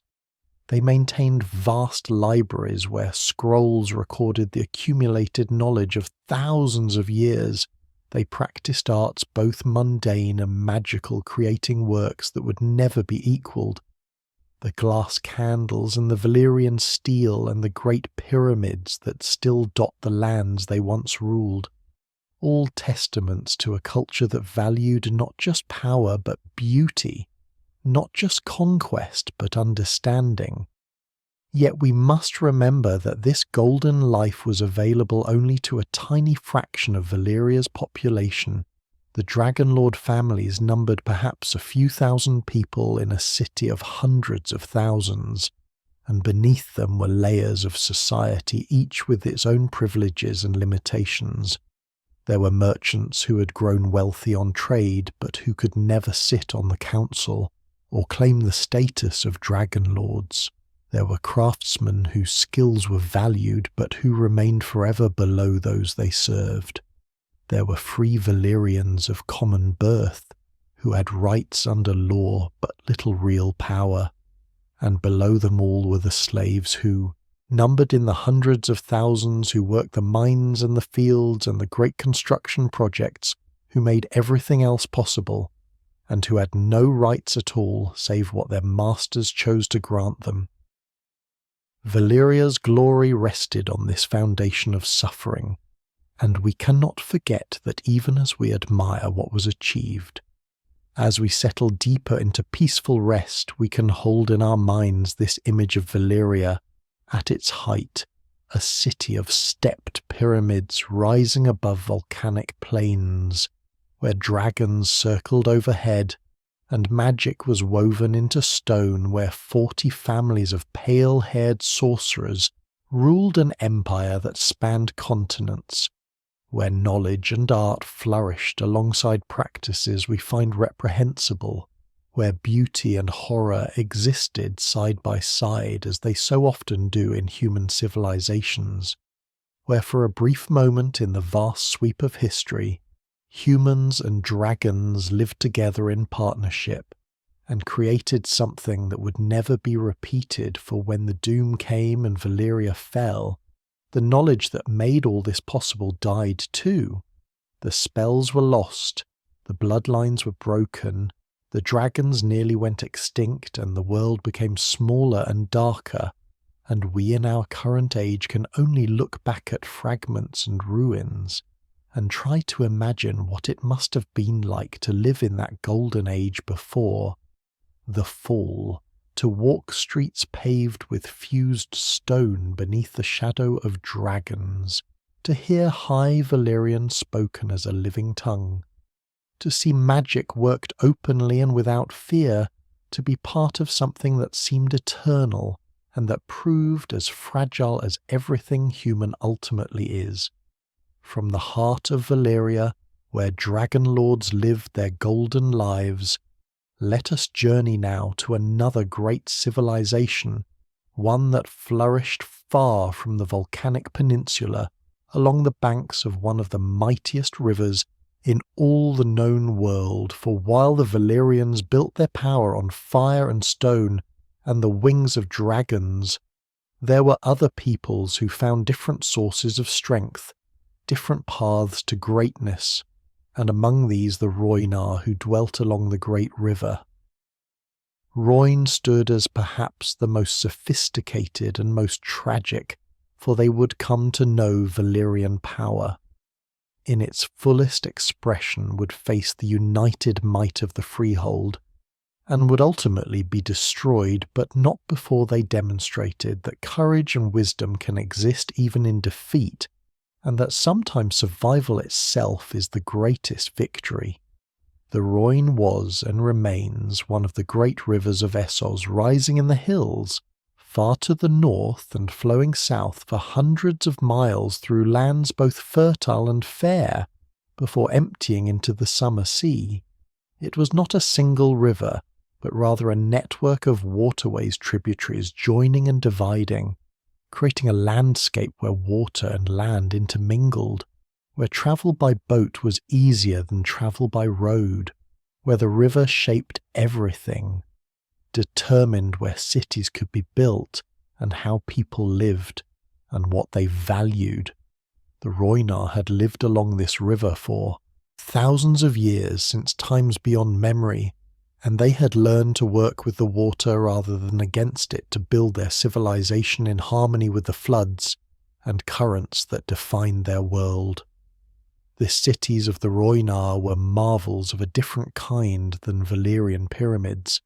They were built of stone, yes, but also of wood and reed and plaster, painted in bright colours that reflected in the river's surface. They rose on both banks, connected by bridges that spanned the water. Some of these bridges were simple wood and rope affairs, but others were great works of engineering, stone arches wide enough for several carts to pass abreast, decorated with carvings of turtles and fish, and river otters, and other creatures sacred to the Roynar. The cities themselves spread along the waterfront with docks and wharves and warehouses, where goods from upriver and downriver were traded, where fishing boats brought in their catches, where children learned to swim almost before they could walk. Nisar was perhaps the oldest of the Roynish cities, a place where temples to the river gods had stood for thousands of years, where the priests and priestesses maintained rituals that their ancestors had practiced since the dawn of their civilization. Sarmel was known for its poets and musicians, for the songs that were sung in its gardens, and the plays performed in its open-air theatres, where the sound of water provided a constant gentle background to all artistic endeavours. Croyan, the festival city, was the most beautiful, some said, with palaces that seemed to float on the water, with gardens that descended in terraces to the river's edge, with fountains that danced in patterns, choreographed by water mages who understood how to shape the flow and make it serve beauty as well as function. Goyen Droe was a centre of learning, where scholars studied the stars and the movements of water, where they developed mathematics and engineering and philosophy. These cities and dozens of others formed a loose confederation bound together by the river, that connected them by shared language and culture and religion, by trade that flowed along the waterways, and by a common understanding that the river was their mother and their sustenance, that to honour the river was to honour life itself. The Roynar did not have kings in the traditional sense, but rather princes and princesses who ruled individual cities and who met in council when matters affecting all the cities needed to be decided. It was a system not unlike the Valyrian Council, though it emerged independently from different traditions and different needs, and it worked well enough for thousands of years, keeping the Roynar prosperous and relatively peaceful. The Roynar were not warriors by preference. Though they could fight when they needed to, they were merchants and craftsmen and farmers, people who valued life and art and learning over conquest and domination. They built boats of exceptional quality that could navigate the sometimes treacherous currents of the Royne. They developed irrigation systems that allowed them to farm the lands along the river. Even during dry seasons, they practiced what they called water magic, though whether this was true sorcery or simply exceptional understanding of hydraulics and engineering, we cannot now say with certainty. But what we know is that Roynish water mages could do remarkable things, could make fountains shoot water in patterns that seemed to defy gravity, could create fog that would hide entire armies, could reportedly call floods or calm them, could even, so it was said, command the creatures of the river, the giant turtles, and the immense fish that lived in the depths. For thousands of years the Roynar flourished in relative isolation, trading with distant lands but never seeking to conquer them, building their cities and their culture, focusing inward on perfecting their arts and their understanding of the world around them. They were aware of Valyria, of course, had heard tales of the dragon-riding sorcerers who ruled lands far to the south and east, but the Freehold was distant, and the Roynar had no reason to fear it, had no conflicts with it, had no ambitions that might bring them into collision with that great power, and so they continued their peaceful existence, unaware that the world was changing around them, that Valyrian ambition was expanding northward, that the dragonlord families were looking toward new territories to colonize, and that the Royne, with its fertile lands and its wealthy cities and its strategic location, would inevitably draw Valyrian attention. The first Valyrian colonies established near the mouth of the Royne were peaceful enough trading posts initially, where Valyrian goods could be exchanged for Roynish products, where merchants from both civilizations could meet on neutral ground.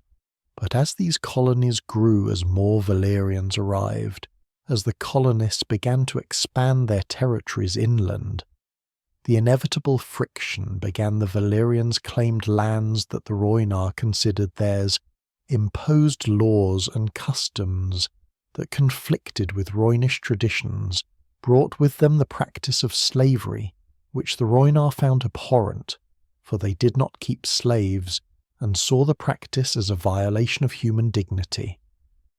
The Roynish princes protested, sent ambassadors to negotiate, tried to find peaceful solutions, for they did not wish for war, but the Valyrians were not particularly interested in accommodation.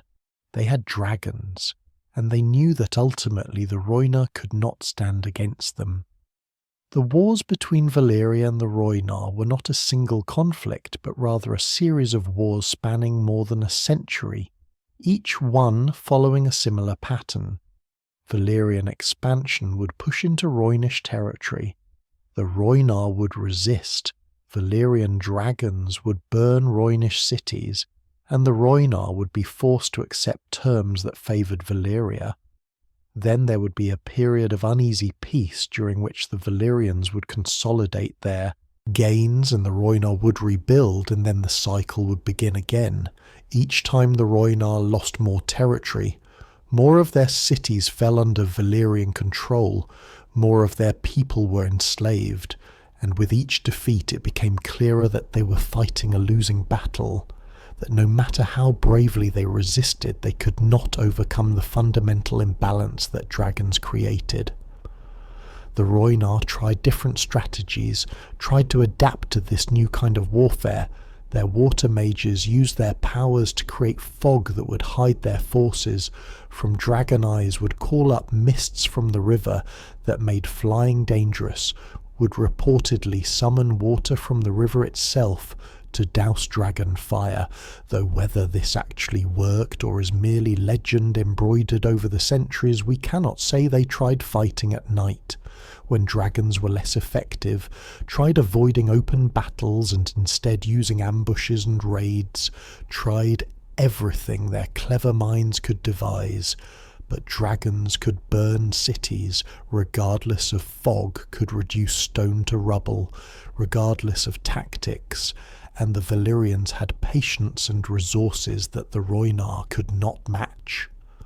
As the wars dragged on through generations, as more and more of the Roynish cities fell to Valyrian conquest, a leader emerged among the Roynar, a prince named Garin, who ruled one of the greatest cities and who conceived a plan bold to the point of desperation.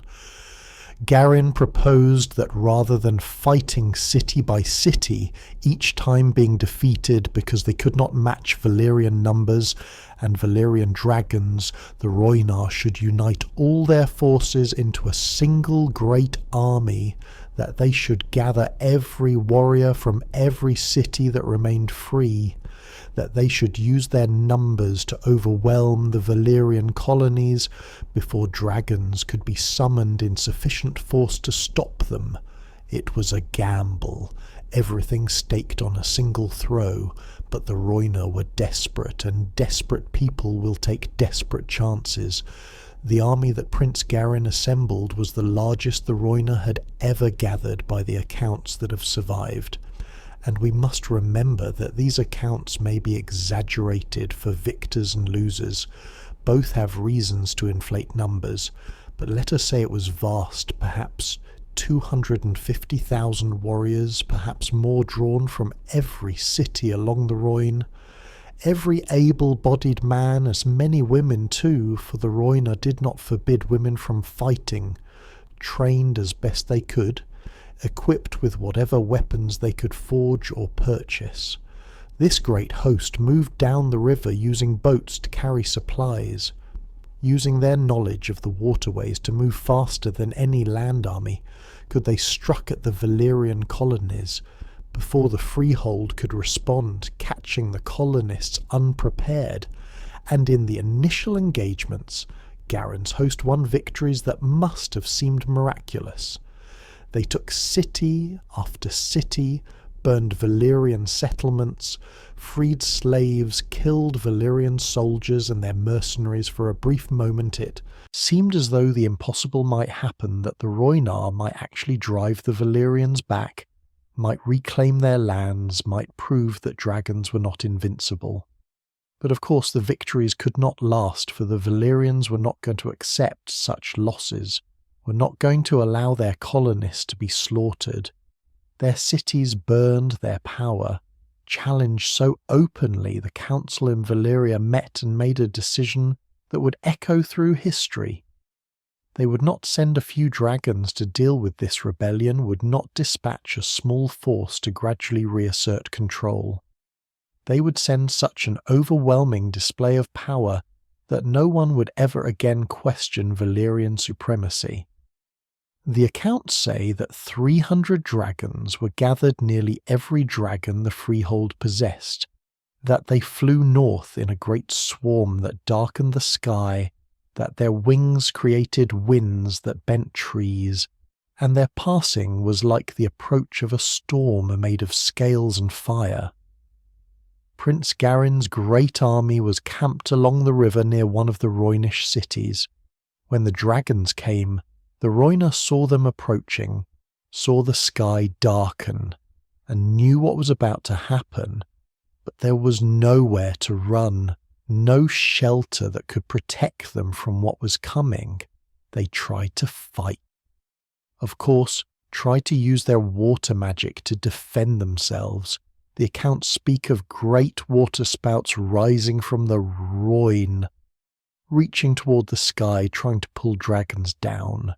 Speak of mists so thick that men could barely see their hands before their faces. Speak of the water mages calling on powers they had never used before, summoning everything they had in a final desperate attempt to save their people. But it was not enough could never have been enough for how do you fight 300 dragons. The burning of the Royne is remembered as one of the great tragedies of history, though we who live thousands of years later can contemplate it. With a certain comfortable distance can reflect on it as history, rather than as immediate horror.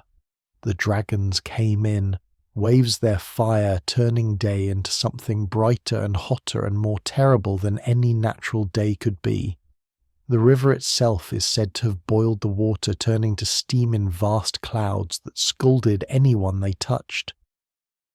The Roynish army that had seemed so vast, so powerful when it marched down the river, was incinerated in hours. Those who tried to flee were hunted down. Those who jumped into the river seeking safety from the flames found only death from different means. The cities along the Royne burned, their beautiful bridges collapsed, their temples fell, their gardens turned to ash. When the dragons finally stopped, when there were no more targets left to burn, when the Valyrians were satisfied that the lesson had been taught, what remained was devastation on a scale that even the destruction of old Ghis had not matched the Royne. That life-giving river that had sustained civilization for thousands of years ran red with blood and ash. The cities were ruins. The great army that Garin had gathered was destroyed. The prince himself was captured by the Valyrians, and we need not dwell on his fate, save to say that the dragonlords made an example of him, that his death was meant to discourage any future resistance, and that in this they succeeded, for the Roynar who remained had no fight left in them. But not all the Roynar died in the burning, and among those who survived was a woman who would become one of the great heroes of her people, though her heroism was not of the martial kind, but rather of the wise and practical kind that recognizes when a fight cannot be won and chooses survival over futile defiance. Her name was Nymeria, and she was a princess of one of the cities that still stood after the burning, though barely, though damaged and surrounded by ruins and filled with refugees from destroyed cities. She looked at what remained of her people and understood that they could not stay, that if they remained along the Royne, the Valyrians would finish what they had started, would reduce every city to ash, would enslave or kill everyone who had not already died.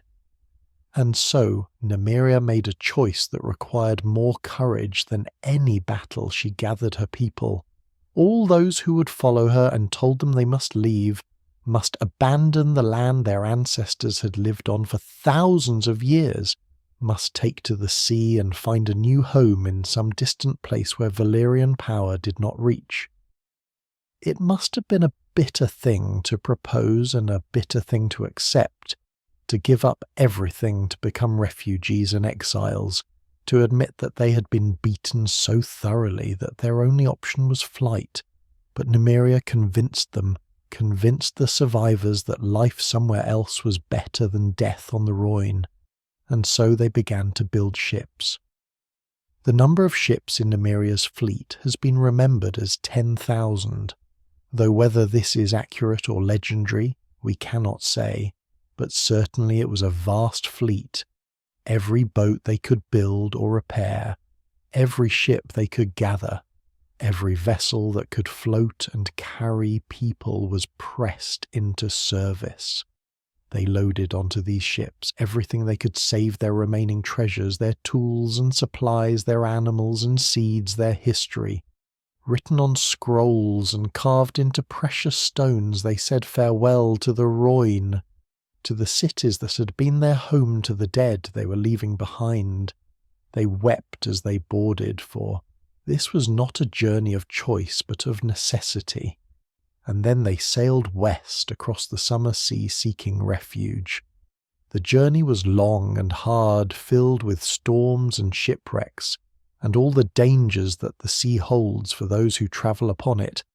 They stopped at various places along the coast of Essos seeking somewhere they might settle.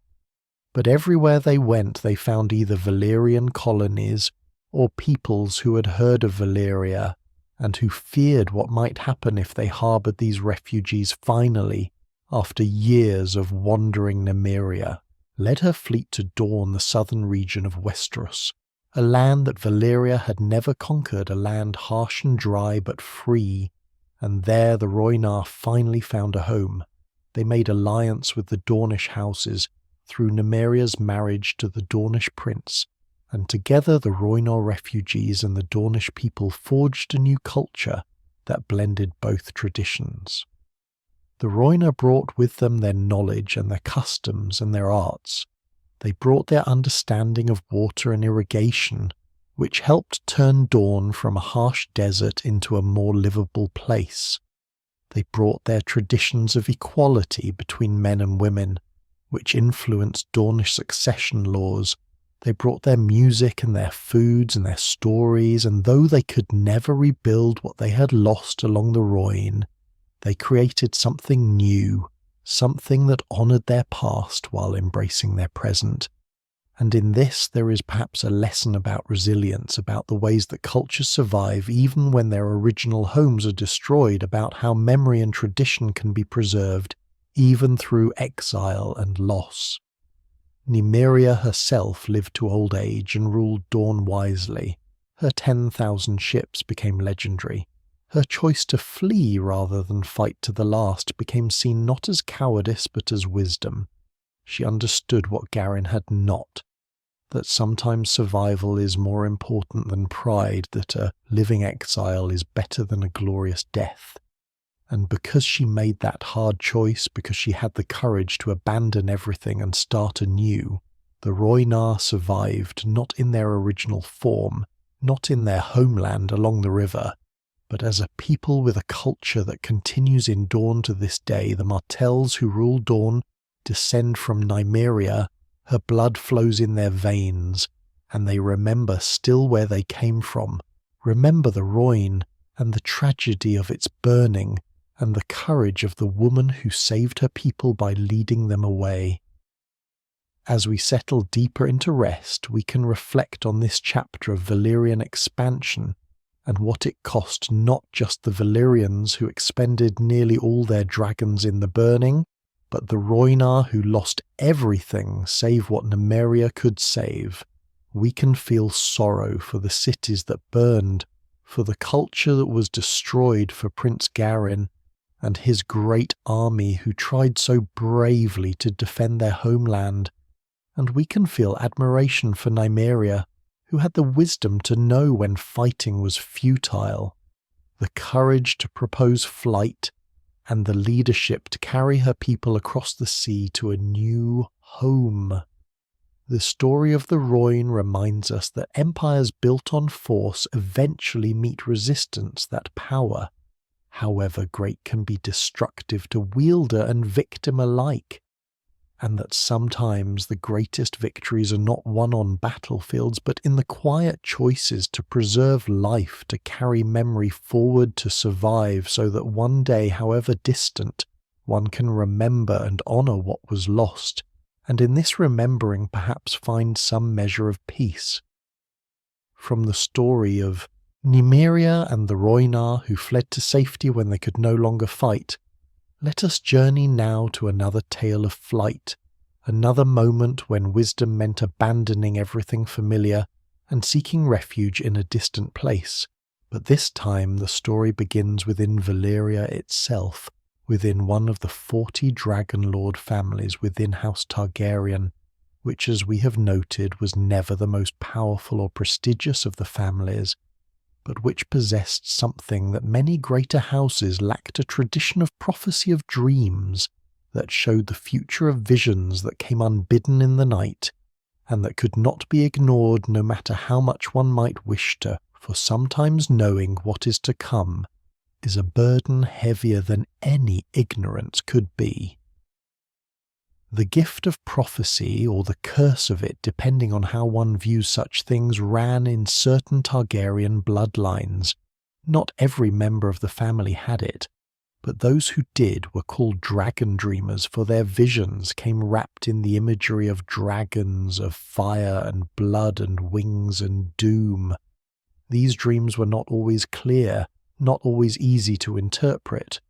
They came in symbols and sensations, in feelings of dread or wonder, in images that might mean many things or might mean only what they seemed.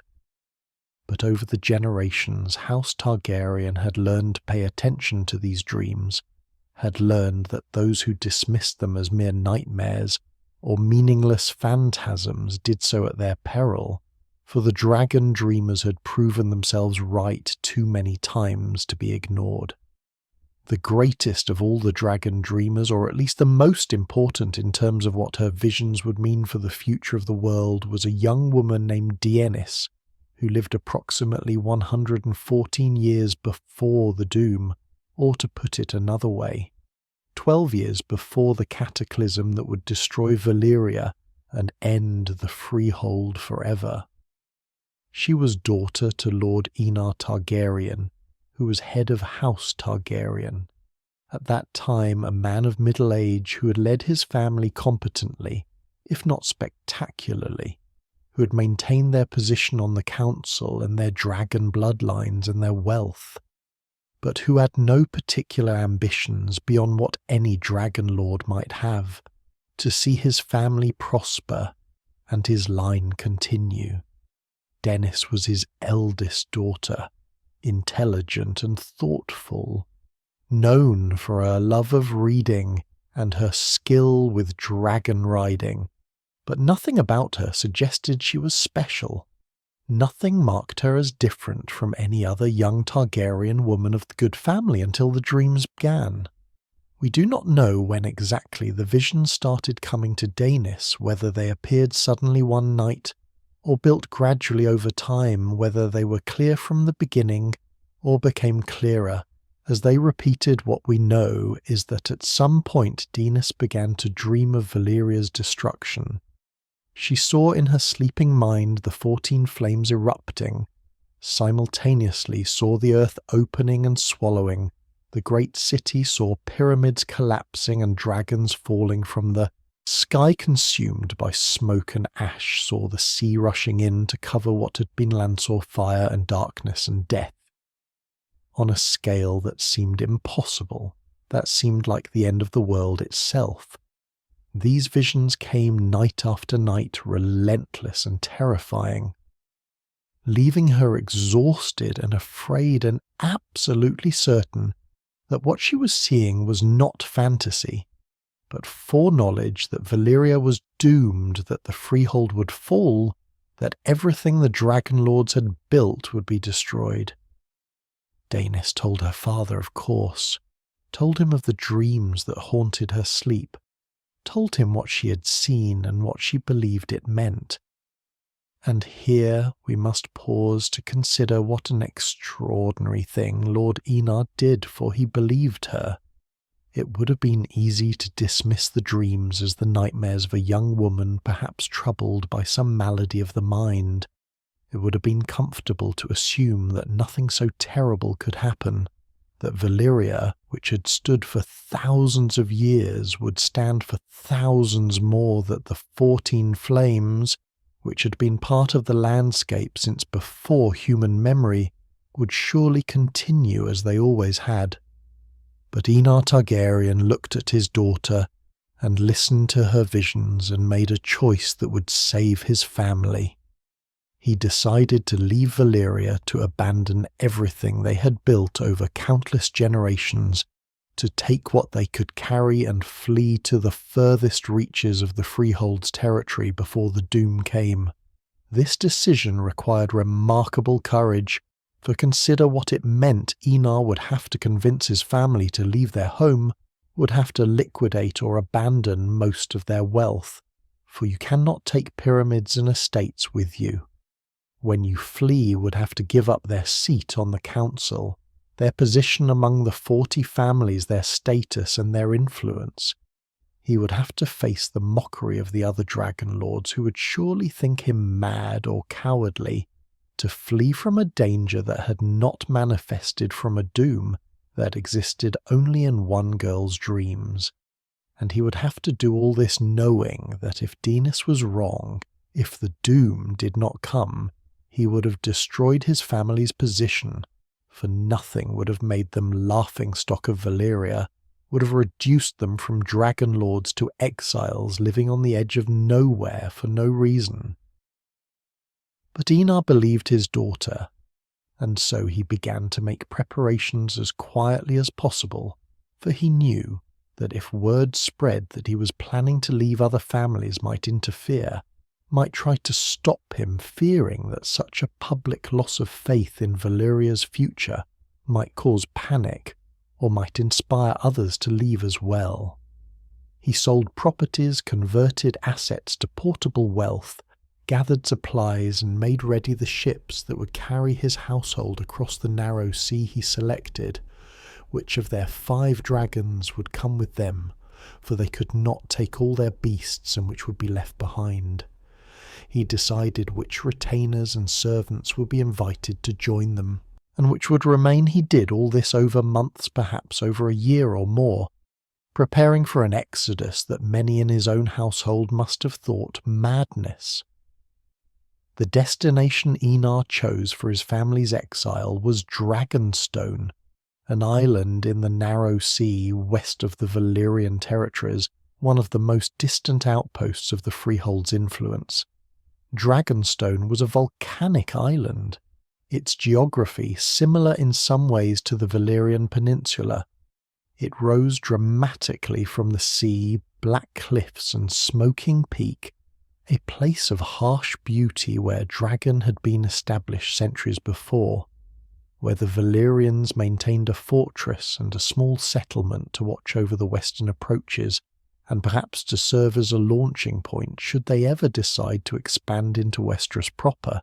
But Dragonstone was far from the heart of Valyria, far from the 14 Flames, far from the other dragonlord families, and that distance was exactly what Enar wanted, for if Daenys' visions were true, if the doom was coming, then distance would be survival. The castle on Dragonstone was and remains a remarkable structure, built in the Valyrian style, using magic to shape the stone into forms that traditional masonry could never achieve. The towers are carved to resemble dragons. The walls are decorated with dragon motifs. The very architecture suggests worms frozen in stone. It is a dark place, brooding and atmospheric, the sort of fortress that seems appropriate for exiles from a doomed civilization. Though, of course, when it was built, no one imagined it would serve that purpose. When Enar arrived with his family and his 5 dragons and his household and his portable wealth, Dragonstone must have seemed very small and very lonely after the grandeur of Valyria, very quiet after the bustle of the great city, very isolated after being at the centre of the world. The journey itself from Valyria to Dragonstone took weeks by ship. The dragons flew alongside or ranged ahead, scouting, carrying messages between vessels, providing protection against any who might threaten the fleet Enar had with him, his immediate family including Daenys, who must have felt both vindicated and terrified, for she knew what was coming, knew that her visions were true, but also knew that 12 years of waiting stretched ahead, 12 years of living in exile, 12 years of wondering if perhaps she'd been wrong after all. He brought servants and dragon keepers, soldiers and craftsmen, people who had chosen to follow House Targaryen into what must have seemed like madness. He brought gold and jewels and books and artifacts, everything portable that represented their wealth and their history. And most precious of all, he brought 5 dragons, not the greatest dragons of House Targaryen perhaps, for the truly massive beasts could not easily make the journey, but 5 strong dragons of good bloodlines, dragons bonded to riders, dragons that would ensure the Targaryens remained dragonlords even in exile. When word spread in Valyria that House Targaryen had left that Lord Enar had abandoned his seat on the council and taken his family to live on a remote island at the edge of nowhere. The reaction was exactly what one might expect. The other dragonlord families mocked them, called them cowards, whispered that perhaps some scandal had driven them away, or that Enar had lost his mind. The idea that they had left because of dreams, because of visions of a doom that had not happened, and showed no signs of happening, seemed absurd to people who had lived their entire lives in Valyria, who had watched the 14 Flames smoke peacefully for generations, who had every reason to believe that their civilization was eternal. Some of the families may have seen opportunity in the Targaryens' departure, may have moved to claim properties or council votes that were now vacant, may have been pleased to see one less competitor for power and influence. No one followed the Targaryens to Dragonstone. No other family believed Daenys' dreams, or if any did believe, they lacked the courage to act on that belief. It is possible that other dragon dreamers in other families had similar visions, but if so, they either kept quiet about them, or were not believed, or chose not to flee. Perhaps because they had too much to lose, perhaps because the weight of their position made leaving impossible, perhaps simply because most people, when faced with the choice between a comfortable present and a catastrophic future, prefer to assume the catastrophe will not come. And so, House Targaryen stood alone on Dragonstone, the only dragonlord family that had chosen exile over doom, the only family that would survive what was coming. The 12 years that followed must have been strange and difficult for the Targaryens living on Dragonstone, watching the horizon, waiting for news from Valyria, wondering if Daenys' visions would prove true, or if they had given up everything for nothing. They maintained their dragons, keeping the beasts healthy, and breeding them when possible, ensuring that the next generation would also have dragons to bond with. They established their authority over Dragonstone and the surrounding islands, claiming lordship over territories that had previously been mere outposts. They traded with Westeros, beginning to establish relationships with the lords of the Seven Kingdoms, beginning to learn the politics and the history of this land that would one day be their kingdom, though they could not have known that then. Daenys herself, what was it like for her those 12 years, knowing what was coming, unable to prevent it, unable to convince anyone in Valyria to flee, unable to do anything but wait? Did the dreams continue? Did she see the doom over and over, night after night? Or did the vision stop once their purpose was served? Once the Targaryens were safely away, we do not know, but we can imagine the burden she carried. The guilt, perhaps, that she could not save more than her own family. The fear that she might have been wrong after all, the lonely, certain knowledge that she alone of all her family understood with absolute clarity what was approaching, while others could hope or doubt she could only know. In Valyria itself, as the years passed, and the Targaryens did not return, and no doom manifested their departure, became something of a joke proof that even dragonlords could be foolish, could be superstitious, could be swayed by the dreams of a girl into throwing away everything sensible. People know better than to abandon power and position because of nightmares. And so life in Valyria continued as it always had. The dragonlords met in council and debated policy. The dragons circled overhead and nested in their pits. The slaves worked in the mines beneath the 14 Flames. The ships came and went from the harbour. The cities of the empire sent their taxes and their tribute. Everything continued in its ordained patterns, and there was no sign, nothing that suggested anything was wrong. But there were signs, if anyone had chosen to look closely, if anyone had been watching for them. The 14 Flames had always been active, had always smoked and occasionally erupted, But as the years passed, as the time drew closer to the doom, the volcanic activity increased. Earthquakes became more frequent. More severe buildings that had stood for centuries developed cracks. The ground shifted and settled in ways that required repairs. Tremors strong enough to wake people in the night became common enough that they were remarked upon, though never common enough that people thought to flee. Animals began to behave strangely. Birds that had nested in the volcanic peaks for generations abandoned their nests. Fish that had been plentiful in certain waters became scarce or disappeared entirely. The great turtles that lived in the sea near Valyria were seen swimming away, heading for open ocean, as if fleeing from something, though from what no one could say.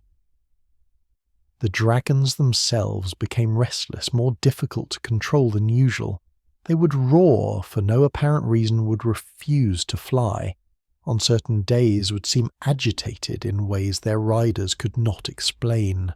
Some dragon keepers reported that the beasts were showing signs of distress, that they were abandoning clutches of eggs, that they were fighting among themselves more than was normal.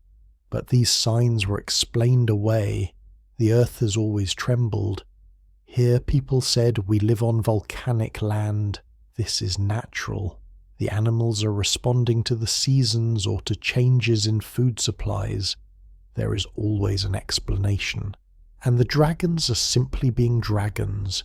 They are wild creatures at heart. And sometimes they are difficult. There is no reason to worry, no reason to panic, and certainly no reason to flee our homes, our power, our civilization because of some vague sense of unease.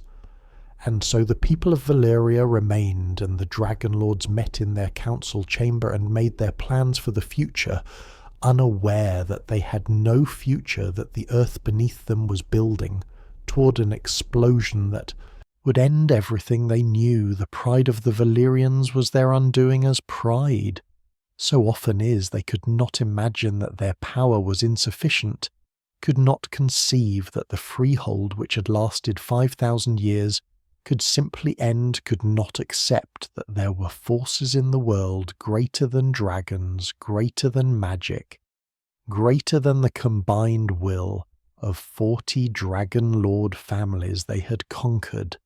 The known world had made the very stones obey their commands, had bonded with creatures of legend. Surely they could not be destroyed. Surely if danger threatened, they would overcome it, as they had overcome every obstacle before. On Dragonstone, the Targaryens waited and watched. They received news from Valyria through traders and travellers, heard that nothing had changed, that the freehold continued as it always had, that they were still remembered as the family that fled from shadows. Roynar must have wondered sometimes if he had made a terrible mistake, if he had destroyed his family's position for nothing based on one daughter's dreams. But he had committed to his choice, and he did not waver. And Daenys knew she had not been wrong, knew, with the certainty that only prophetic vision provides, that the doom was coming, that every day that passed brought it closer, that the Valyrians in their pride and their blindness were living on borrowed time. And then one day, 12 years after the Targaryens had fled to Dragonstone, it happened.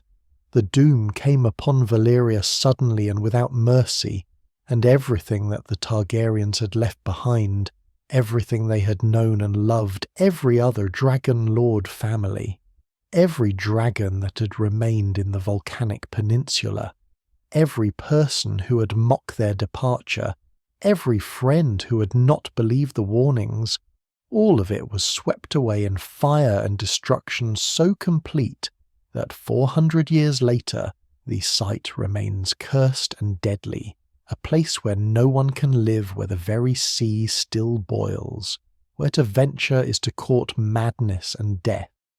And on Dragonstone the Targaryens felt the tremors, heard the distant roar, saw the sky turn red with ash and smoke, and they knew that Daenys had been right, that her visions had been true, that they alone of all the dragonlord families had survived because one girl had dreamed of doom and one father had believed her. As we drift deeper into peaceful rest, we can contemplate this chapter of Valyrian history. The courage it took for Enar to believe his daughter's visions, to abandon everything certain. For something uncertain, the burden that Daenys carried, knowing what no one else would believe the 12 years of exile, while Valyria continued unaware the signs that were ignored by those too proud to imagine their own end, and we can reflect on the nature of prophecy and choice. For the Targaryens were not forced to flee, were not compelled by anything except the courage to act on knowledge that others rejected.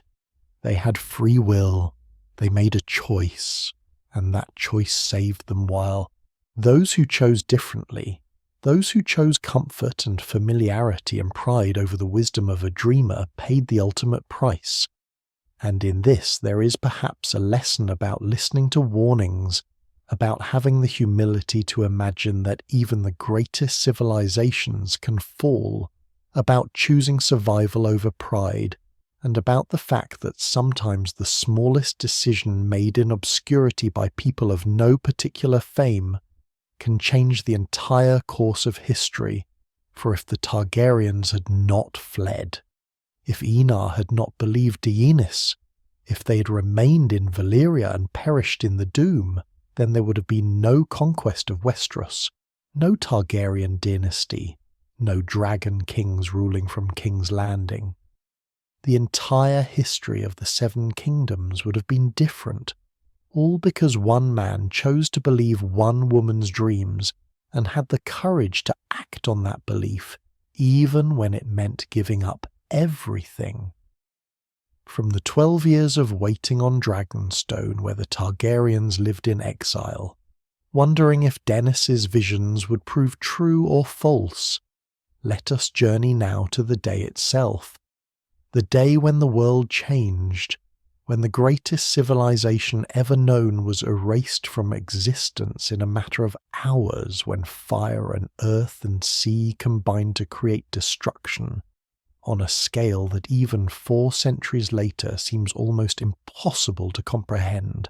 This is the story of the doom of Valyria, and we who live so long after it, who know it only through fragments and legends and the ruins that remain, can contemplate it with a certain peaceful distance, can reflect on what happened without the immediacy of terror that those who experienced it must have felt, for we are safe here in our quiet place, and the doom is history, distant and complete, and we need not fear it, only seek to understand what little can be understood. The date was 102 years before Aegon's conquest, though of course the people living then had no way to know this date, for the calendar we use now would not be established until Aegon landed in Westeros and began his conquest. It was a day that began like any other day in Valyria. The sun rose over the volcanic peninsula as it had risen for thousands of years. The 14 flames smoked peacefully as they always did. The people of the great city went about their business, merchants opening their shops, craftsmen beginning their work, dragonlords perhaps meeting in council to discuss whatever matters of state required their attention, slaves labouring in the mines beneath the mountains, extracting gold and silver from the volcanic rock. There was nothing to suggest that this day would be different from yesterday or the day before, nothing to warn that in a few hours everything would be gone. But beneath the surface, beneath the streets and the pyramids and the dragon pits beneath, even the deepest mines where slaves worked in heat that was barely tolerable, forces were building that no human power could contain. The 14 flames were not separate mountains, but rather vents all connected to the same vast reservoir of molten rock that lay beneath the entire peninsula, and something in that deep place was changing. The pressure was building beyond what the rock above could contain. The delicate balance that had maintained volcanic activity at manageable levels for thousands of years was shifting. Breaking the earth itself was preparing to tear itself apart, and when it did, when the catastrophe finally came, there would be no warning, no time to flee, no possibility of survival for anyone who remained. We cannot say what time of day it began, for those who might have recorded such details did not survive to record them, but at some moment on that ordinary day that would become the most extraordinary day in history, the 14 flames erupted, not one at a time as volcanoes sometimes do in normal eruptions, but simultaneously all 14 mountains exploding at once with force beyond anything. In human experience, the sound must have been heard hundreds of miles away, a roar that shook the world as if the earth itself was screaming. The skies darkened instantly as ash and smoke billowed up in vast clouds that blotted out the sun, the air filled with rock and pumice hurled skyward by the explosions, and then falling back down in burning rain that set everything ablaze. But the eruptions were only the beginning, for the force of the explosions shattered the rock that held the peninsula together. Earthquakes rippled outward from the 14 flames, each one stronger than the last buildings that had stood for thousands of years, collapsed in moments. The great pyramids of fused stone that the Valyrians had believed would last forever crumbled like sand castles beneath a wave. The roads cracked and buckled. The earth itself opened in great chasms that swallowed whole districts of the city. People and dragons and buildings disappearing into the planet's molten core. The very ground that people had walked upon their entire lives, the ground that had seemed solid and permanent and eternal, proved to be nothing more than a thin crust over fire. And when that crust broke, there was nowhere to run, nowhere to hide. The dragons of Valyria, those magnificent creatures that had been the source and symbol of Valyrian power, found themselves helpless against this catastrophe. For how does one fly away from the earth itself? How does one escape when the very air is filled with ash so thick that breathing becomes impossible? When volcanic bombs the size of houses are falling from the sky? When the heat is so intense that it burns the lungs? The dragons tried to flee. Many of them must have taken to the air, must have attempted to fly away from the destruction, but there was nowhere way to fly to. The eruptions were everywhere. The ash cloud extended for miles in every direction, blotting out all light, all sense of direction, and the dragons, confused and choking and burned, fell from the sky one by one, the greatest creatures the world had ever known, brought down by forces even greater than themselves. The dragonlord families died with their dragons. Some perhaps were incinerated instantly by the initial eruptions. If they were near the 14 flames when the explosions began, others may have survived minutes or even hours, trying desperately to escape, trying to reach safety that did not exist, trying to save their families, their dragons, their treasures. But it made no difference in the end whether death came quickly or slowly, whether they died fighting or fleeing, or simply frozen in shock at the magnitude of what was happening. All 40 families that had ruled the Freehold for thousands of years were destroyed in a single day. Every man, woman and child, every dragon they possessed, every palace they had built, every treasure they had accumulated, all of it gone turned to ash, or buried under volcanic rock, or swallowed by the earth. And then the sea came for the explosions, and the earthquakes had shattered the peninsula's structure, had created weaknesses in the rock that could no longer support the weight of the land above, and so the ground collapsed. Sections of the peninsula simply fell into the sea, carrying with them whatever remained of the city. The ocean rushed in, filling the voids, creating tsunamis that raced outward, devastating coastlines hundreds of miles away.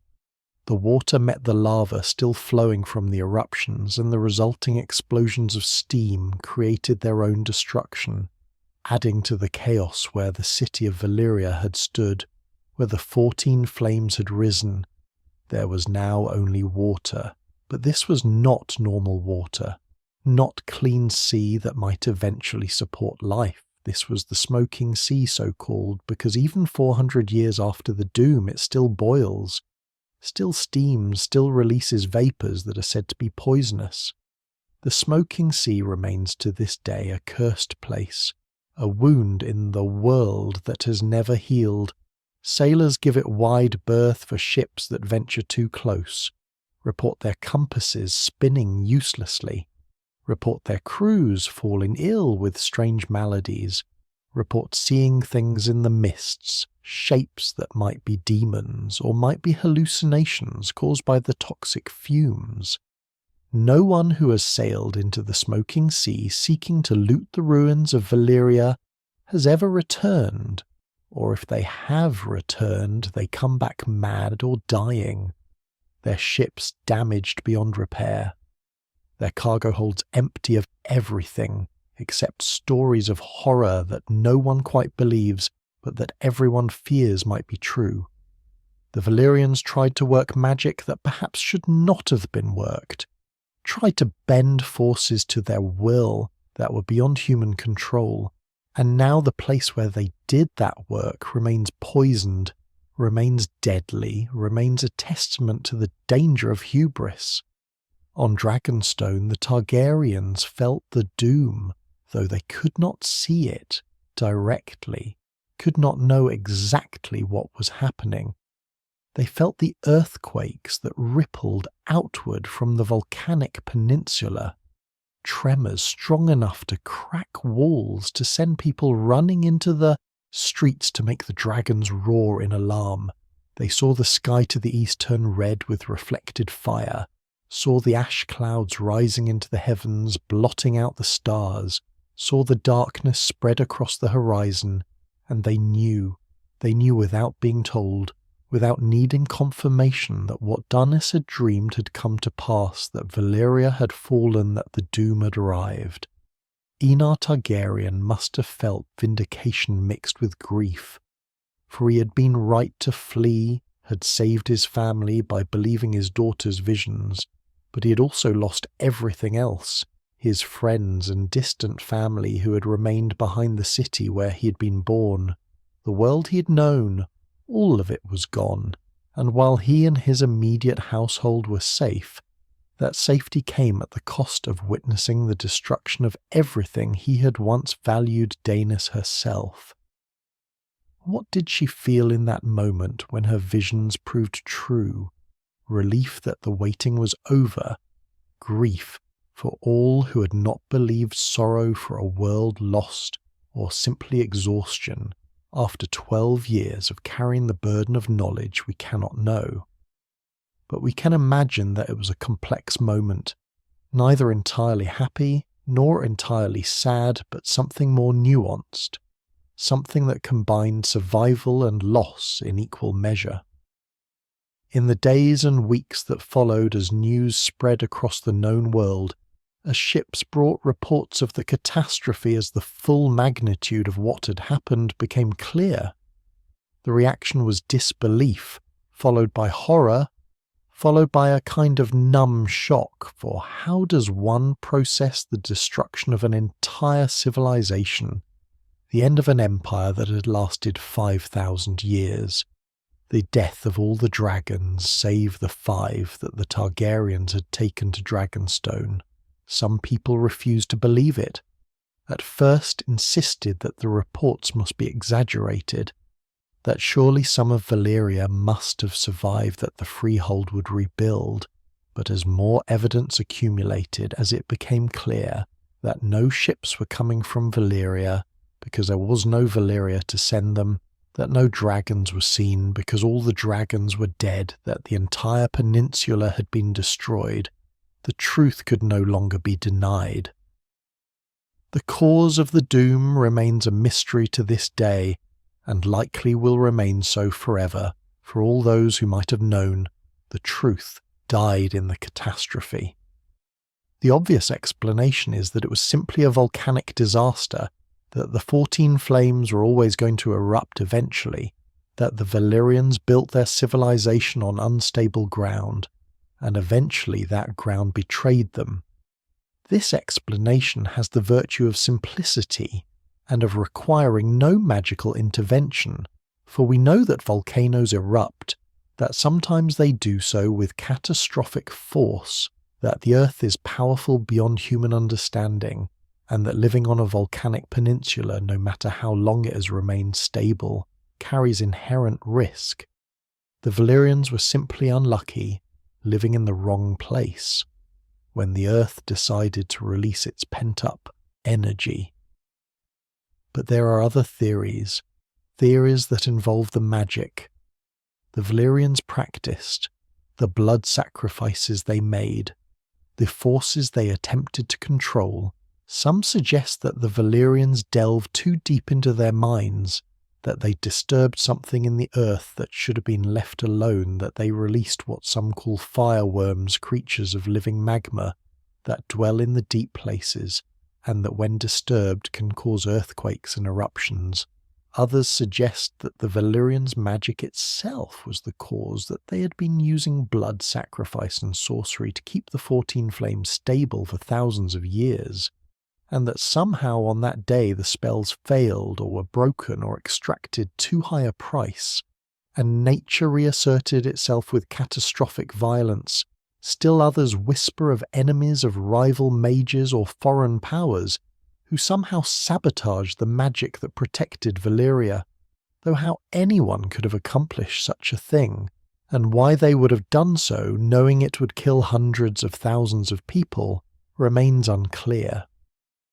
The truth is we do not know, and cannot know, whether the doom was natural disaster or magical catastrophe or some combination of both, whether it was accident or sabotage or divine judgment, whether it could have been prevented or was always inevitable from the moment the Valyrians first settled that volcanic peninsula, 5,000 years before the mystery remains.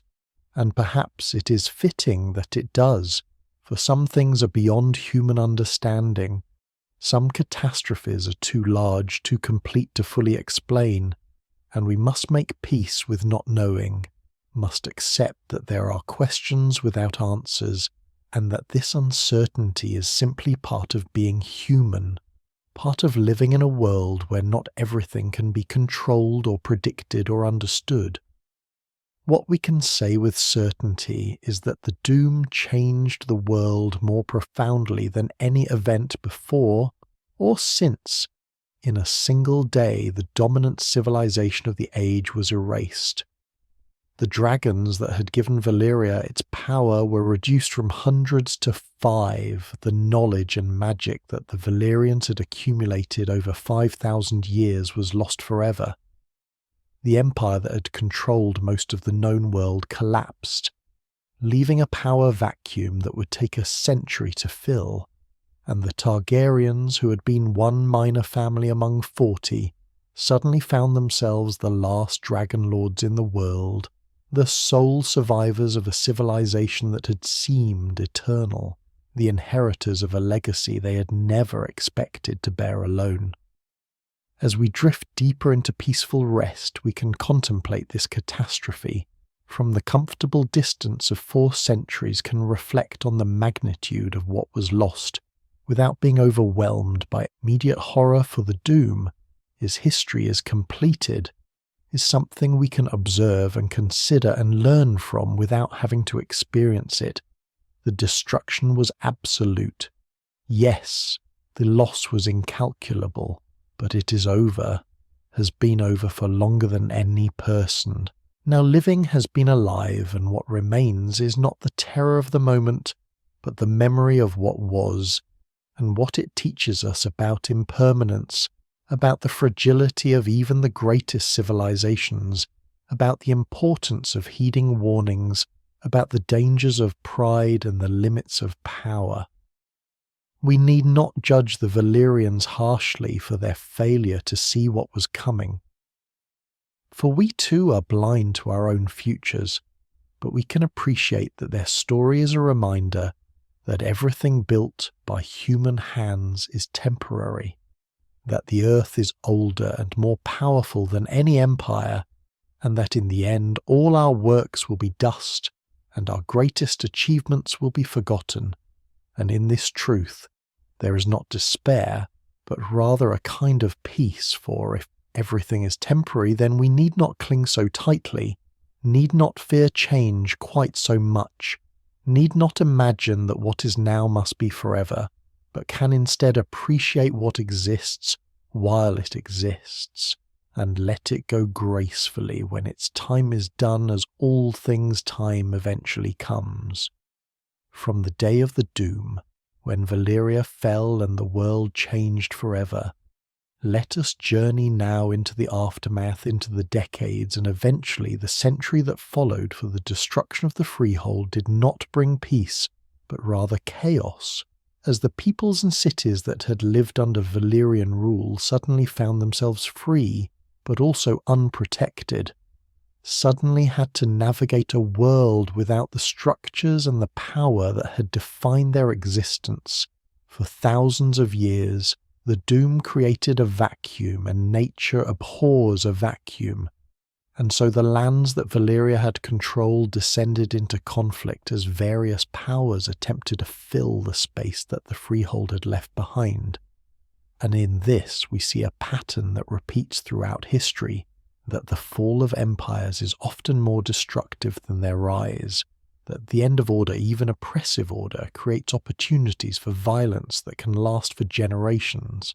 The free cities, as the Valyrian colonies came to be called, found themselves suddenly independent for the first time in their histories. Volantis and Lys and Myr and Tyrosh and Pentos and Lorath and the others had always looked to Valyria for leadership, had paid taxes to the Freehold, had accepted the authority of the dragonlord families, even when they disagreed with specific policies, for that was simply how the world worked.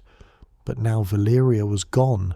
The dragonlords were dead, save for the Targaryens isolated on Dragonstone, and each city had to decide for itself what it would become, whether it would remain independent or seek alliance, whether it would try to dominate its neighbours or simply defend what it had. And in making these decisions, the cities set themselves on a path that would lead to 100 years of almost continuous warfare. Volantis, the first daughter, the greatest and wealthiest of all the colonies, was the first to make its move. The Volantines had always considered themselves the truest heirs to Valyria. They spoke High Valyrian. Still, they maintained the old customs and laws. They had dragonlord families of their own. Though without dragons after the doom, they had the largest population, the strongest economy, the best trained armies, and perhaps most importantly, they had a vision of themselves as Valyria's rightful successor. They believed that it was their destiny and their duty to restore the Freehold, to reunite all the lands that Valyria had controlled under Volantine rule, to recreate the empire that had been lost. And in this belief they found justification for conquest, for they were not seeking to build something new, but to restore something that had been wrongfully destroyed. The Volantine wars of conquest began within a few years of the doom, while other cities were still reeling from the catastrophe, still trying to understand what the new world would look like. Volantis struck quickly and decisively, sending its legions to conquer neighbouring territories. claiming that all former Valyrian colonies should acknowledge Volantene supremacy, should accept that Volantis was now the centre of civilization, the heir to all that Valyria had been in the early stages. These conquests succeeded, for Volantis was strong and organised, while its opponents were scattered and unprepared. City after city fell or submitted. Territories that had paid taxes to Valyria now paid them to Volantis, and for a brief moment it seemed as though the Volantenes might actually succeed in their ambition to recreate the freehold under their rule. But the other free cities were not willing to accept Volantene domination, for they too had been Valyrian colonies. They too could claim to be heirs of the freehold, and they had no desire to trade one master for another, to exchange the distant rule of the dragonlords for the immediate rule of Volantis, which would surely be more oppressive precisely because it was closer. And so as Volantis continued its expansion, the other cities began to form alliances, began to coordinate their resistance. Ghis and Myr and Tyrosh made common cause with each other. Despite their own rivalries and disputes, Pentos contributed gold and ships. Braavos, which alone of all the cities had never been a Valyrian colony, but rather a refuge for escaped slaves, contributed its powerful navy, and gradually a coalition formed, united not by love of each other, but by shared opposition to Volantene ambition.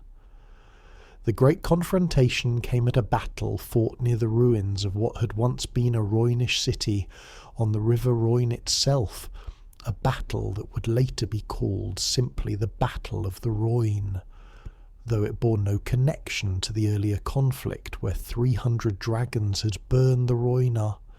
This was a different kind of battle, one fought entirely by mortal armies without dragons to tip the balance. The Volantene forces were perhaps 100,000 strong, their legions marching in perfect formation, confident in their superiority, confident that they would crush this coalition as they had crushed many enemies before, but the coalition forces numbered even more, having gathered armies from multiple cities. And when the two sides met, the Volantenes discovered that numbers and determination could overcome even the best training and discipline. The Battle of the Royne lasted for 3 days or so. The histories claim the details are fragmentary and contradictory, for those who recorded them were not present at the battle, and were writing years or decades after the fact. But what we know is that it was bloody and desperate, and that by the end of the 3rd day, the Volantene legions were broken, retreating in disorder, pursued by coalition forces who showed no mercy. The defeat was catastrophic for Volantis, not merely a setback, but a fundamental blow to their ambitions, for it demonstrated that they could not dominate the other cities by force, that their dream of restoring the freehold under Volantene rule was impossible, that the age of empires in Essos was over, and the age of independent cities had begun. But the defeat of Volantis did not bring peace, for the coalition that had united against them immediately fractured once the common enemy was beaten. The old rivalries and disputes resurfaced. Ghis and Myr had never liked each other. Both claimed the same territories, both competed for the same trade routes. Tyrosh had its own ambitions and its own grievances. Pentos sought to expand its influence northward. The cities that had cooperated long enough to defeat Volantis now turned on each other, and the wars continued only now. Instead of one city trying to dominate all it was, every city fighting every other, in shifting alliances that changed year by year, sometimes season by season, as old friends became new enemies, and old enemies made temporary peace to oppose new threats. This period of chaos came to be known as the Century of Blood, and the name was well chosen, for it did indeed last approximately 100 years, and blood was spilled in quantities that would have shocked even the Valyrians, who had not been squeamish about violence, The wars were fought with savagery that exceeded normal warfare. Cities were sacked and burned. Populations were enslaved or slaughtered. Armies met in the field and left thousands dead and wounded to rot under the sun. Mercenary companies formed and sold their services to whoever would pay them, becoming powers in their own right, owing loyalty to no city, but only to gold, the disputed lands. The territory between several of the free cities changed hands so many times that no one could say with certainty who owned them, and eventually the name became permanent, for they were disputed and would remain so. In the chaos left by Valyria's fall, another power rose, one that had been insignificant during the Freehold's rule, but that now found opportunity in the vacuum of power. The Dothraki horse lords of the Great Grass Sea had always existed on the margins of Valyrian influence, too mobile to conquer, too poor to be worth the effort of subjugation. They lived as nomads, following their horse herds across the endless plains, raiding settled peoples when opportunity presented, but generally avoiding direct conflict with Valyrian power. But now with Valyria gone, and the free cities distracted by their wars against each other, the Dothraki saw their chance to expand, to raid with impunity, to take slaves and plunder from cities that no longer had dragons to defend them. The Dothraki Khalasars grew larger and bolder. Under strong carls, they could field tens of thousands of riders moving faster than any infantry army could march, appearing suddenly to raid and then disappearing back into the grass sea before defenders could respond. They developed a fearsome reputation as warriors fought from horseback with curved arcs, wielding bows with deadly accuracy, despising the settled peoples whom they called the sheep people for their practice of staying in one place.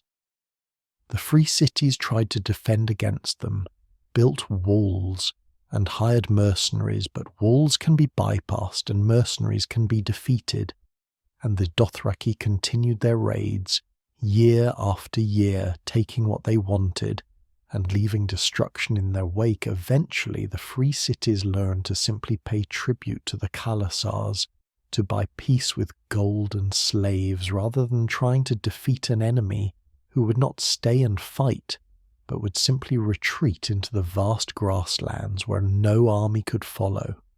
While the free cities fought each other and struggled against the Dothraki, the legacy of Valyria continued to fragment in ways both physical and cultural. The High Valyrian language, which had been spoken across the entire Freehold, began to diverge into dialects, each city developing its own variant, each generation moving further from the pure form that had been spoken in Valyria itself. Eventually, these dialects would become distinct languages. Low Valyrian in its various forms, comprehensible to each other, but clearly different, clearly marked by the separation from the source. What had been one language became many, and in this linguistic fragmentation, we can see the broader pattern of how Valyria's unified culture broke into pieces. The knowledge that Valyria had accumulated over 5,000 years was lost or scattered. The smiths who knew how to make Valyrian steel had died in the doom, and though many tried to rediscover the process, none succeeded the spells and rituals that had allowed the Valyrians to work. Their greatest magics were forgotten, or if remembered by a few, could not be performed because they required dragons or dragonfire or materials that no longer existed.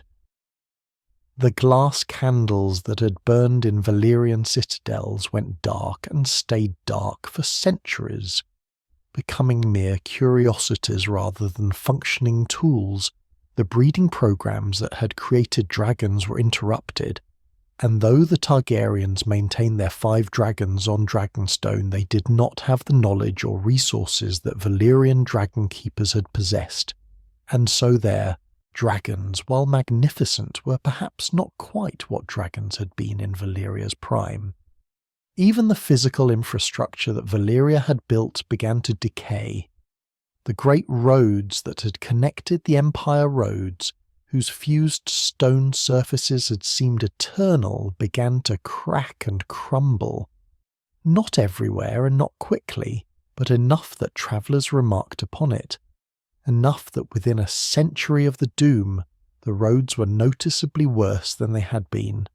The aqueducts that had carried water to distant cities were not maintained and eventually failed, leaving some settlements without reliable water supplies. The dragon-carved sphinxes that had lined important routes were defaced or destroyed by locals who no longer felt any loyalty to Valyrian symbols. The colonies that Valyria had founded remained, but they were no longer Valyrian. In any meaningful sense, they were themselves, new entities with their own identities, their own goals, their own futures independent of the past that had created them. The Targaryens on Dragonstone found themselves in a strange position. They were the last dragonlords, the only family of the 40 that had survived. They had 5 dragons when no one else in the world had any. They maintained the old customs, spoke High Valyrian in its pure form, kept the knowledge and traditions that their ancestors had preserved, but they were also isolated, cut off from the world they had known, living on a distant island with a small population and limited resources. They were heirs to the greatest empire ever known, but had no empire to inherit. They were dragonlords, but had no realm to rule. They were Valyrian, but Valyria no longer existed. For a century after the doom, the Targaryens remained on Dragonstone, maintaining their dragons through careful breeding, establishing their rule over the surrounding islands, trading with Westeros and occasionally with the free cities, watching the chaos unfold in Essos, and making no move to involve themselves in it. They were not numerous enough, or strong enough, to affect the outcome of the wars. They had no desire to try to rule in Essos, where they would be strangers, and where their claim to authority would be questionable. And so they waited and bred their dragons and learned what they could about Westeros and prepared, without perhaps fully knowing what they were preparing for biding their time, while the world sorted itself out around them. Gradually, very gradually, the century of blood wound down, not because anyone won or because peace was negotiated, but simply because exhaustion set in.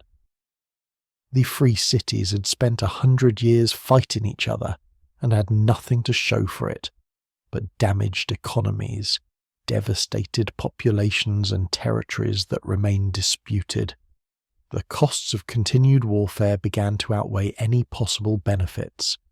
The mercenary companies that had grown rich on war began to realize that perpetual conflict was actually bad for business, because it destroyed the wealth they sought to capture the Dothraki while, still raiding, established a kind of equilibrium where the free cities paid tribute and were mostly left alone, and slowly, reluctantly, without ever formally declaring peace, the wars died down. A new order emerged from the chaos, not the unified empire that Volantis had sought to create, but rather a balance of power among independent cities, each strong enough to defend itself, but none strong enough to dominate the others. Trade routes were re-established along the old Valyrian roads that still existed, diplomatic relationships were formalized, alliances were made not for conquest, but for mutual defense. The free cities remained rivals, competed for trade and influence, engaged in occasional small wars over border disputes. But the era of existential conflict of wars aimed at destroying or subjugating other cities was over.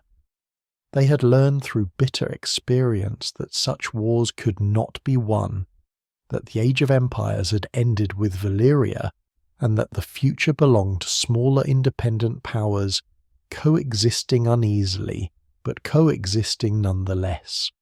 And through all of this, through the century of blood, and the rise of the Dothraki, and the fragmentation of Valyrian culture, and the establishment of the new order the Targaryens endured on Dragonstone, their dragons grew and bred. They maintained 5 dragons throughout the century, sometimes more when breeding was successful, sometimes fewer when dragons died, but always at least 5. They remained dragonlords in a world that had forgotten what dragonlords were. They preserved Valyrian traditions in a world that had moved on. They waited for something. Though, what exactly they were waiting for? Perhaps they themselves did not know.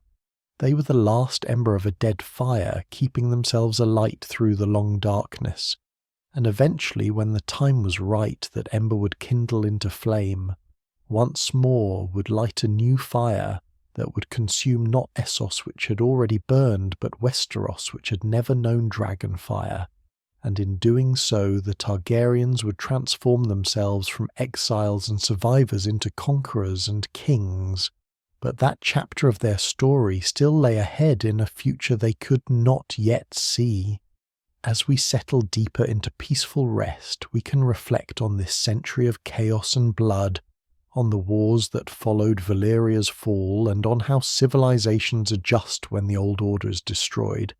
We can see in the century of blood both the worst and the best of human nature, the violence and the greed and the endless cycles of revenge, but also the gradual learning, the eventual exhaustion with conflict, the slow building of new structures that, while imperfect, at least allowed life to continue.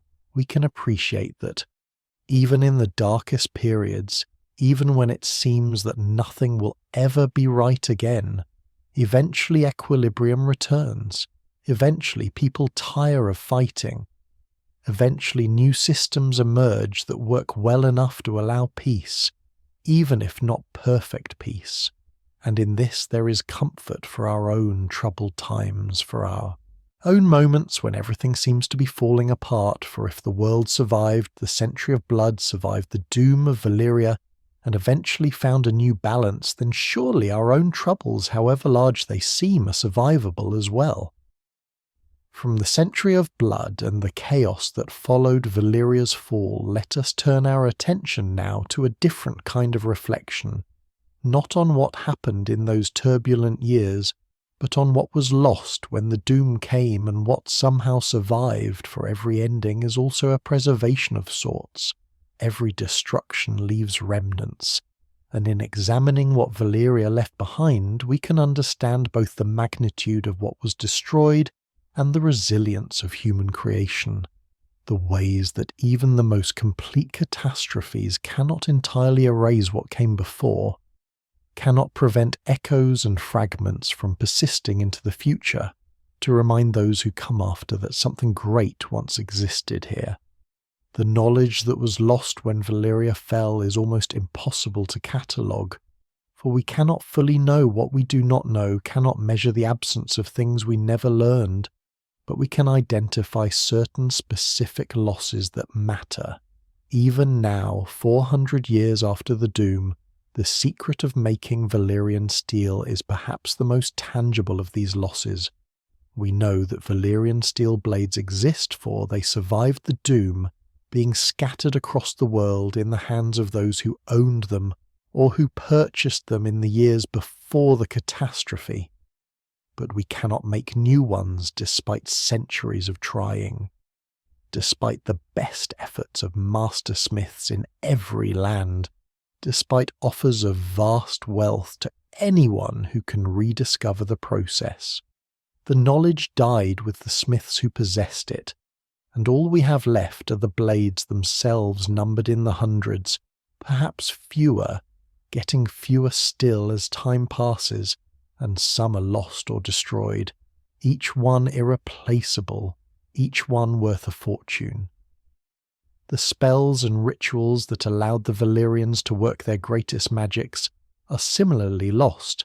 They could shape stone with words, could make it flow like water and harden into forms that natural stoneworking could never achieve.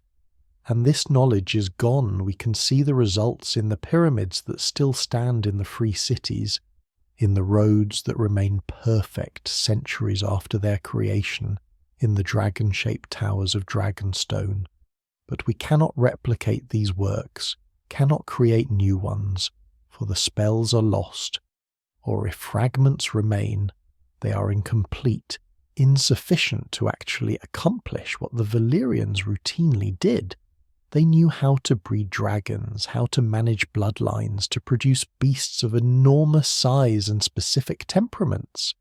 And while the Targaryens maintained dragons for centuries after the Doom, even they eventually lost this knowledge, and when their dragons died, the world was left without any dragons at all for more than a century, until Daenerys Targaryen in our own age somehow brought them back through, means that even she does not fully understand. The blood magic that the Valyrians practiced, the sacrifices they made, and the power those sacrifices unlocked is lost as well.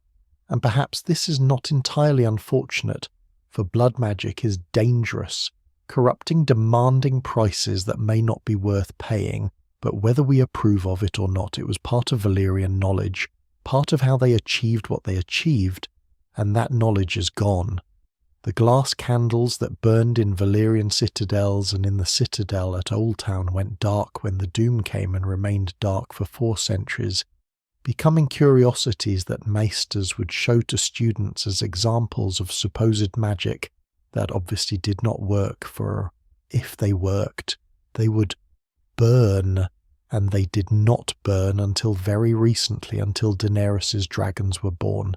And suddenly the glass candles lit once more, suggesting that dragon magic and candle magic are somehow connected in ways we do not understand. Beyond these specific losses, there is the broader loss of understanding. The Valyrians had accumulated 5,000 years of learning, of careful observation and experimentation and philosophical inquiry. They had studied the stars and the movements of the planets. They had developed mathematics and engineering. They had created literature and poetry and music. They had thought deeply about questions of ethics and governance and the nature of the world. And while some of this learning survived in fragments in scrolls that had been sent to distant cities, or in knowledge that students had carried away from Valyria before the Doom, much of it died with those who possessed it. The libraries burned, the scholars perished, and 5,000 years of intellectual achievement was reduced to scattered remnants that later generations have tried to piece together like a puzzle, with most of the pieces missing. The beauty that was lost is harder to quantify, but no less real. We have descriptions of Valyria in its prime of the stepped pyramids, rising tier by tier of the dragons circling overhead, of the fountains and gardens, of the art and sculpture that decorated every surface. We know that it was considered the most beautiful city in the world, that people travelled great distances just to see it, that it inspired awe in all who beheld it. And now it is gone, not damaged, not conquered, not even ruins that can be visited and studied, but simply gone, swallowed by the sea, or buried under volcanic rock, or transformed into the toxic wasteland of the smoking sea, where no one can go and return safely. The beauty of Valyria exists now only in memory, and in the pale imitations that survived in the colonies, that tried to recreate Valyrian style in their own architecture, but never quite achieved the same magnificence. The culture of Valyria, too, is lost. The particular way that Valyrians thought about the world, their customs and traditions, their holidays and rituals, their social relationships and hierarchies, all the countless small details that make a culture unique and recognizable, all of this died with them. The Targaryens preserved some of it, maintained High Valyrian as a living language, kept certain customs like brother-sister marriage that shocked the people of Westeros, maintained the dragonlord traditions as best they could, but they were one family among 40, and they could only preserve what they themselves knew, what their own particular branch of Valyrian culture practiced. The other 39 families had their own variations, their own traditions, and all of that is lost forever. And even what the Targaryens preserved has been modified by centuries of living in Westeros, of adapting to a new land and new people, until what remains is Targaryen culture, which, while Valyrian in origin, is not quite the same as what existed in Valyria itself, and the dragons that died in the Doom, represent perhaps the most visible and symbolic loss. Of all, we cannot know exactly how many dragons lived in Valyria at the time of the catastrophe, but it must have been hundreds, possibly more than 1,000 for each of the 40 families bred and raised their own dragons, and some families were wealthier and more successful than others, and would have maintained larger populations. The Targaryens brought 5 dragons to Dragonstone, and survived with those 5 while hundreds died in Valyria, and even after the Doom, even as the Targaryens carefully bred their dragons and kept the bloodlines alive for 3 centuries. Eventually those dragons too died out, until for more than 100 years there were no dragons anywhere in the world, and people began to think of them as extinct, as creatures of legend that had once existed but would never exist again. Yet for all that was lost, much also survived in forms both tangible and intangible. The Valyrian steel blades that we mentioned cannot be created anew, but they exist, still scattered across Westeros and Essos, treasured by the families who own them. Ice and Longclaw and Heartsbane and Lady Forlorn and dozens of others, each with its own history and its own legend, each a physical connection to the lost empire that forged it.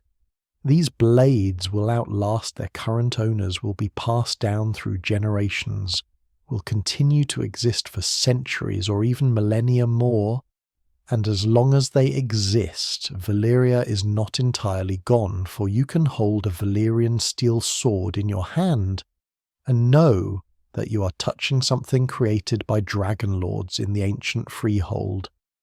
The architecture that Valyria created survives as well, not in Valyria itself, which is lost, but in the colonies, in the free cities, where buildings constructed in the Valyrian style still stand, where pyramids of fused black stone still dominate the skylines, where you can walk through streets that were laid out by Valyrian city planners and see in the buildings and monuments the aesthetic that Valyria favoured Volantis.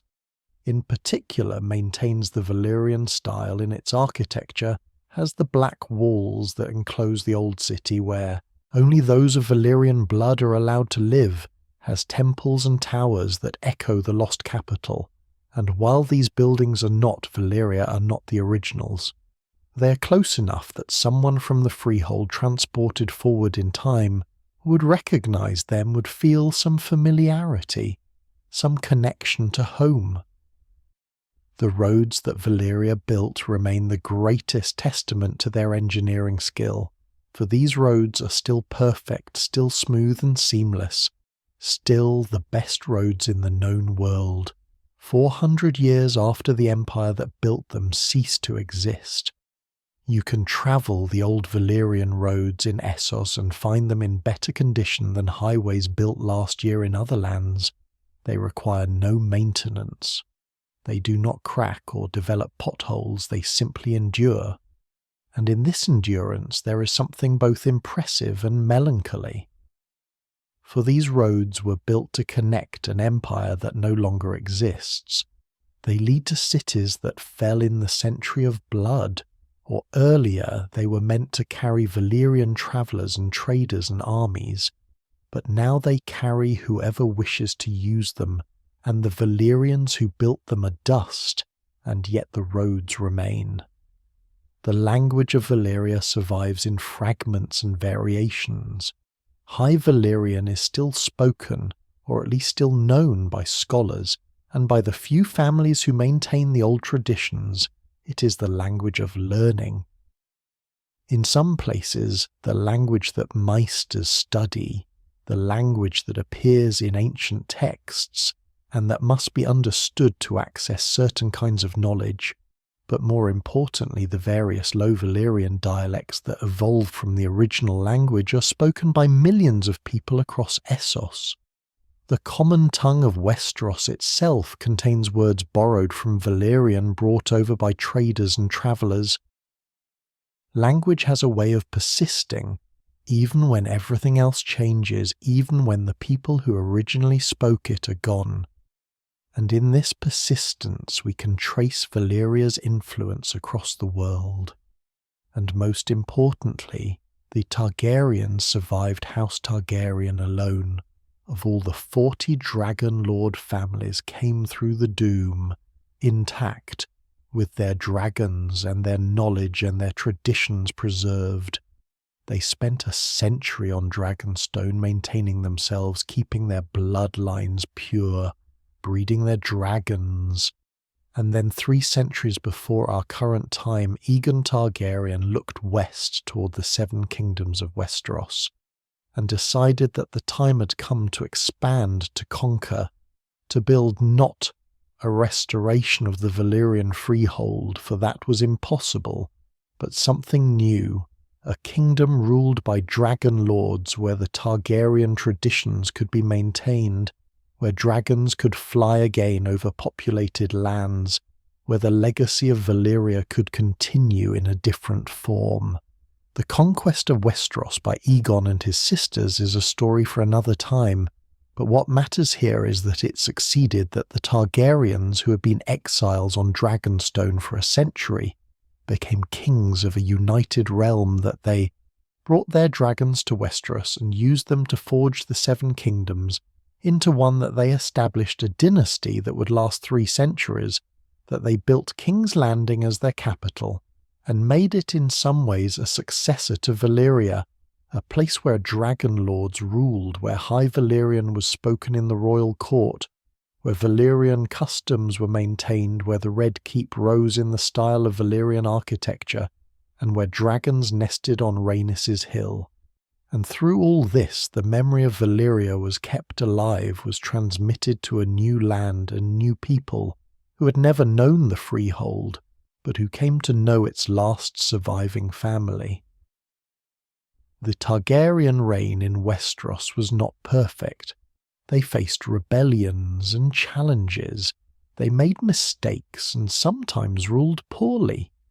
They eventually lost their dragons when the last one died more than a century and a half ago, and without dragons their power waned. Their grip on the throne weakened, but for 3 centuries they maintained a realm that stretched from the Wall to Dorne. They brought peace, more often than not. They kept the old traditions alive, and even now, even after dragons have returned, even as the political situation in Westeros remains complicated and uncertain, the Targaryens represent a living connection to Valyria, represent the continuation of something that might otherwise have been entirely lost. From the perspective of our current age, 400 years after the Doom, we can look back and see both what was lost and what endured. We can mourn the destruction of knowledge and beauty and life on a scale that still staggers the imagination. We can regret that so much was destroyed that could never be recreated, that the world is poorer for Valyria's loss. But we can also appreciate that the catastrophe was not total, that fragments survived, that some things proved more durable than the empire that created them, that even the most complete destruction leaves traces, and those traces matter. They connect us to the past. They remind us of what was achieved. They show us that human creation can outlast human civilization. The maesters of the Citadel, who are the closest thing our world has to scientists, study the Doom and try to explain it through natural philosophy. They argue that magic does not exist, that the wonders attributed to Valyrian sorcery were merely advanced technology or natural phenomena misunderstood. They say the doom was simply a volcanic eruption, albeit an unusually large one, that there is nothing supernatural about it, nothing that requires magical explanation. And yet these same maesters cannot explain how Valyrian steel was made, cannot recreate the fused stone roads, cannot account for certain aspects of the doom that seem to defy natural explanation, and so their theories remain incomplete, their confidence perhaps misplaced, for there are more things in the world than can be explained by reason alone, and sometimes we must accept that mystery exists, that some questions have no answers. The theories about what caused the doom continue to multiply with each generation. Some say it was purely volcanic, that the 14 flames were always going to erupt, and the Valyrians were simply unlucky to build their civilization on unstable ground. Others suggest that fire worms, creatures of living magma that supposedly dwell in the deep places of the earth, were disturbed by Valyrian mining and responded by causing earthquakes and eruptions. Still others propose that the blood magic the Valyrians practiced somehow backfired, that they had been using spells and sacrifices to keep the volcanoes stable, and that these spells failed or demanded a price that could not be paid, and nature took its revenge. Some whisper of sabotage of enemies who somehow destroyed the magical protections, though who these enemies might have been and how they could have accomplished such a thing remains unclear. The truth is we do not know, and likely will never know, for all those who might have understood what happened died in the catastrophe, and the site where it occurred remains deadly and inaccessible, the smoking sea that covers what was once the Valyrian peninsula still boils, 4 centuries later still releases toxic vapours that sicken or kill those who breathe them, still seems to be cursed or poisoned in ways that natural disaster alone cannot account for. Sailors give it wide berth for their compasses, spin uselessly near it.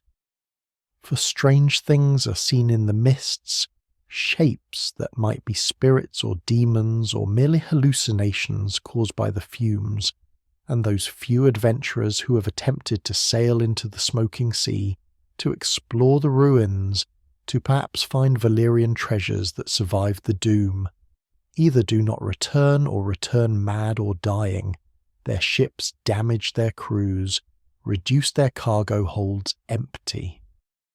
What lesson can we draw from all this, from the rise and fall of Valyria, from the doom and its aftermath, from the survival of fragments and the loss of so much else?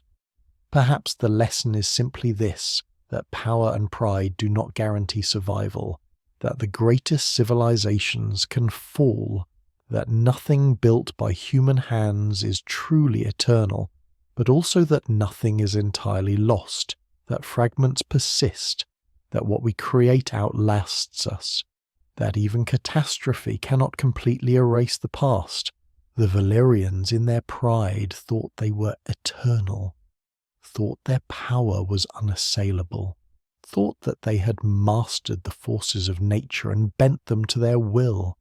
And they were wrong. The earth proved stronger than their magic. The doom came despite their power and their knowledge, and in a single day everything they had built over 5,000 years was destroyed. And yet Valyria did not entirely die. The Targaryens survived, carrying with them the knowledge and the traditions, the dragons and the bloodlines that made dragonlords what they were. The steel and the stone and the roads endured physical testaments to Valyrian skill that continue to serve people who never knew the freehold. The language evolved and spread, influencing tongues across the known world. The memory persists in stories and legends, in the awe that people feel when they see a Valyrian steel blade, or walk a Valyrian road, or look at the black walls of Volantis, and something of what the Valyrians were continues in Westeros, where their last family ruled for 3 centuries, and where even now their influence shapes the politics and the culture of the realm. As we drift deeper into peaceful rest, we can hold. These thoughts gently can reflect on impermanence and continuity, on loss and survival, on the fact that everything changes but nothing is completely forgotten. We need not mourn Valyria too greatly, for it existed and flourished and achieved wonders, and that achievement is not erased by its ending. We need not despair at the losses, for what was lost was not everything, and what survives is precious and meaningful. We can appreciate both the magnificence of what the Valyrians built and the humility we should feel in recognizing that even the mightiest works are temporary. We can find comfort in the knowledge that while civilizations fall, the human capacity to create and to build and to preserve continues, that each ending makes space for new beginnings, that from the ashes of the old something new can grow. The story of Valyria is ultimately a story about time, about how even the longest eras eventually end, about how what seems eternal proves to be temporary, but also about how echoes persist, how fragments carry forward, how the past shapes the present in ways both obvious and subtle. 400 years after the doom, we still feel Valyria's influence, still use its roads and its steel, still speak languages derived from its tongue, still tell stories about its wonders and its fall, and in some distant future, when all of us are gone, when even the Targaryen dynasty is history, when the last Valyrian steel blade has crumbled to rust, people will still probably tell stories about the dragonlords and their magical empire. The details will be wrong, the legends will grow in the telling, but the memory will persist, because humans need stories about greatness and loss, about hubris and consequence, about civilizations that rose so high and fell so far, and in telling and retelling these stories, we keep something alive, we maintain a connection, however tenuous, to those who came before. And in this there is both sadness and solace, both grief for what was lost and gratitude for what remains. And so our journey comes to rest here, in this quiet place where candlelight flickers low and the maps of distant Valyria fold closed, and the weight of ages settles gently around us like a familiar cloak. We have travelled together across time and sea, from shepherds tending flocks beneath smoking mountains, to dragonlords who flew above the world, from the glory of an empire that seemed eternal to the moment when everything fell, and from that ending to the quiet persistence of memory and the fragments that remain. And in this journey there is comfort, for it reminds us that all things rise and all things fall, that nothing lasts forever, but that nothing is entirely forgotten either, that even the greatest catastrophes leave traces, and those traces connect us to what came before. The dragons sleep now as they slept before they woke, and as they may sleep again, and in their sleeping there is peace, for fire must rest and wings must fold, and even legends must dream, and you too can rest, can let the stories settle, can release your hold on waking and drift into the gentle darkness where all tales continue in their own way, where Valyria still stands in some corner of memory, where dragons still fly, and the world is young and full of wonder. And so we say softly as the last light fades, the night is dark and full of rest, and now your watch is ended, sleep.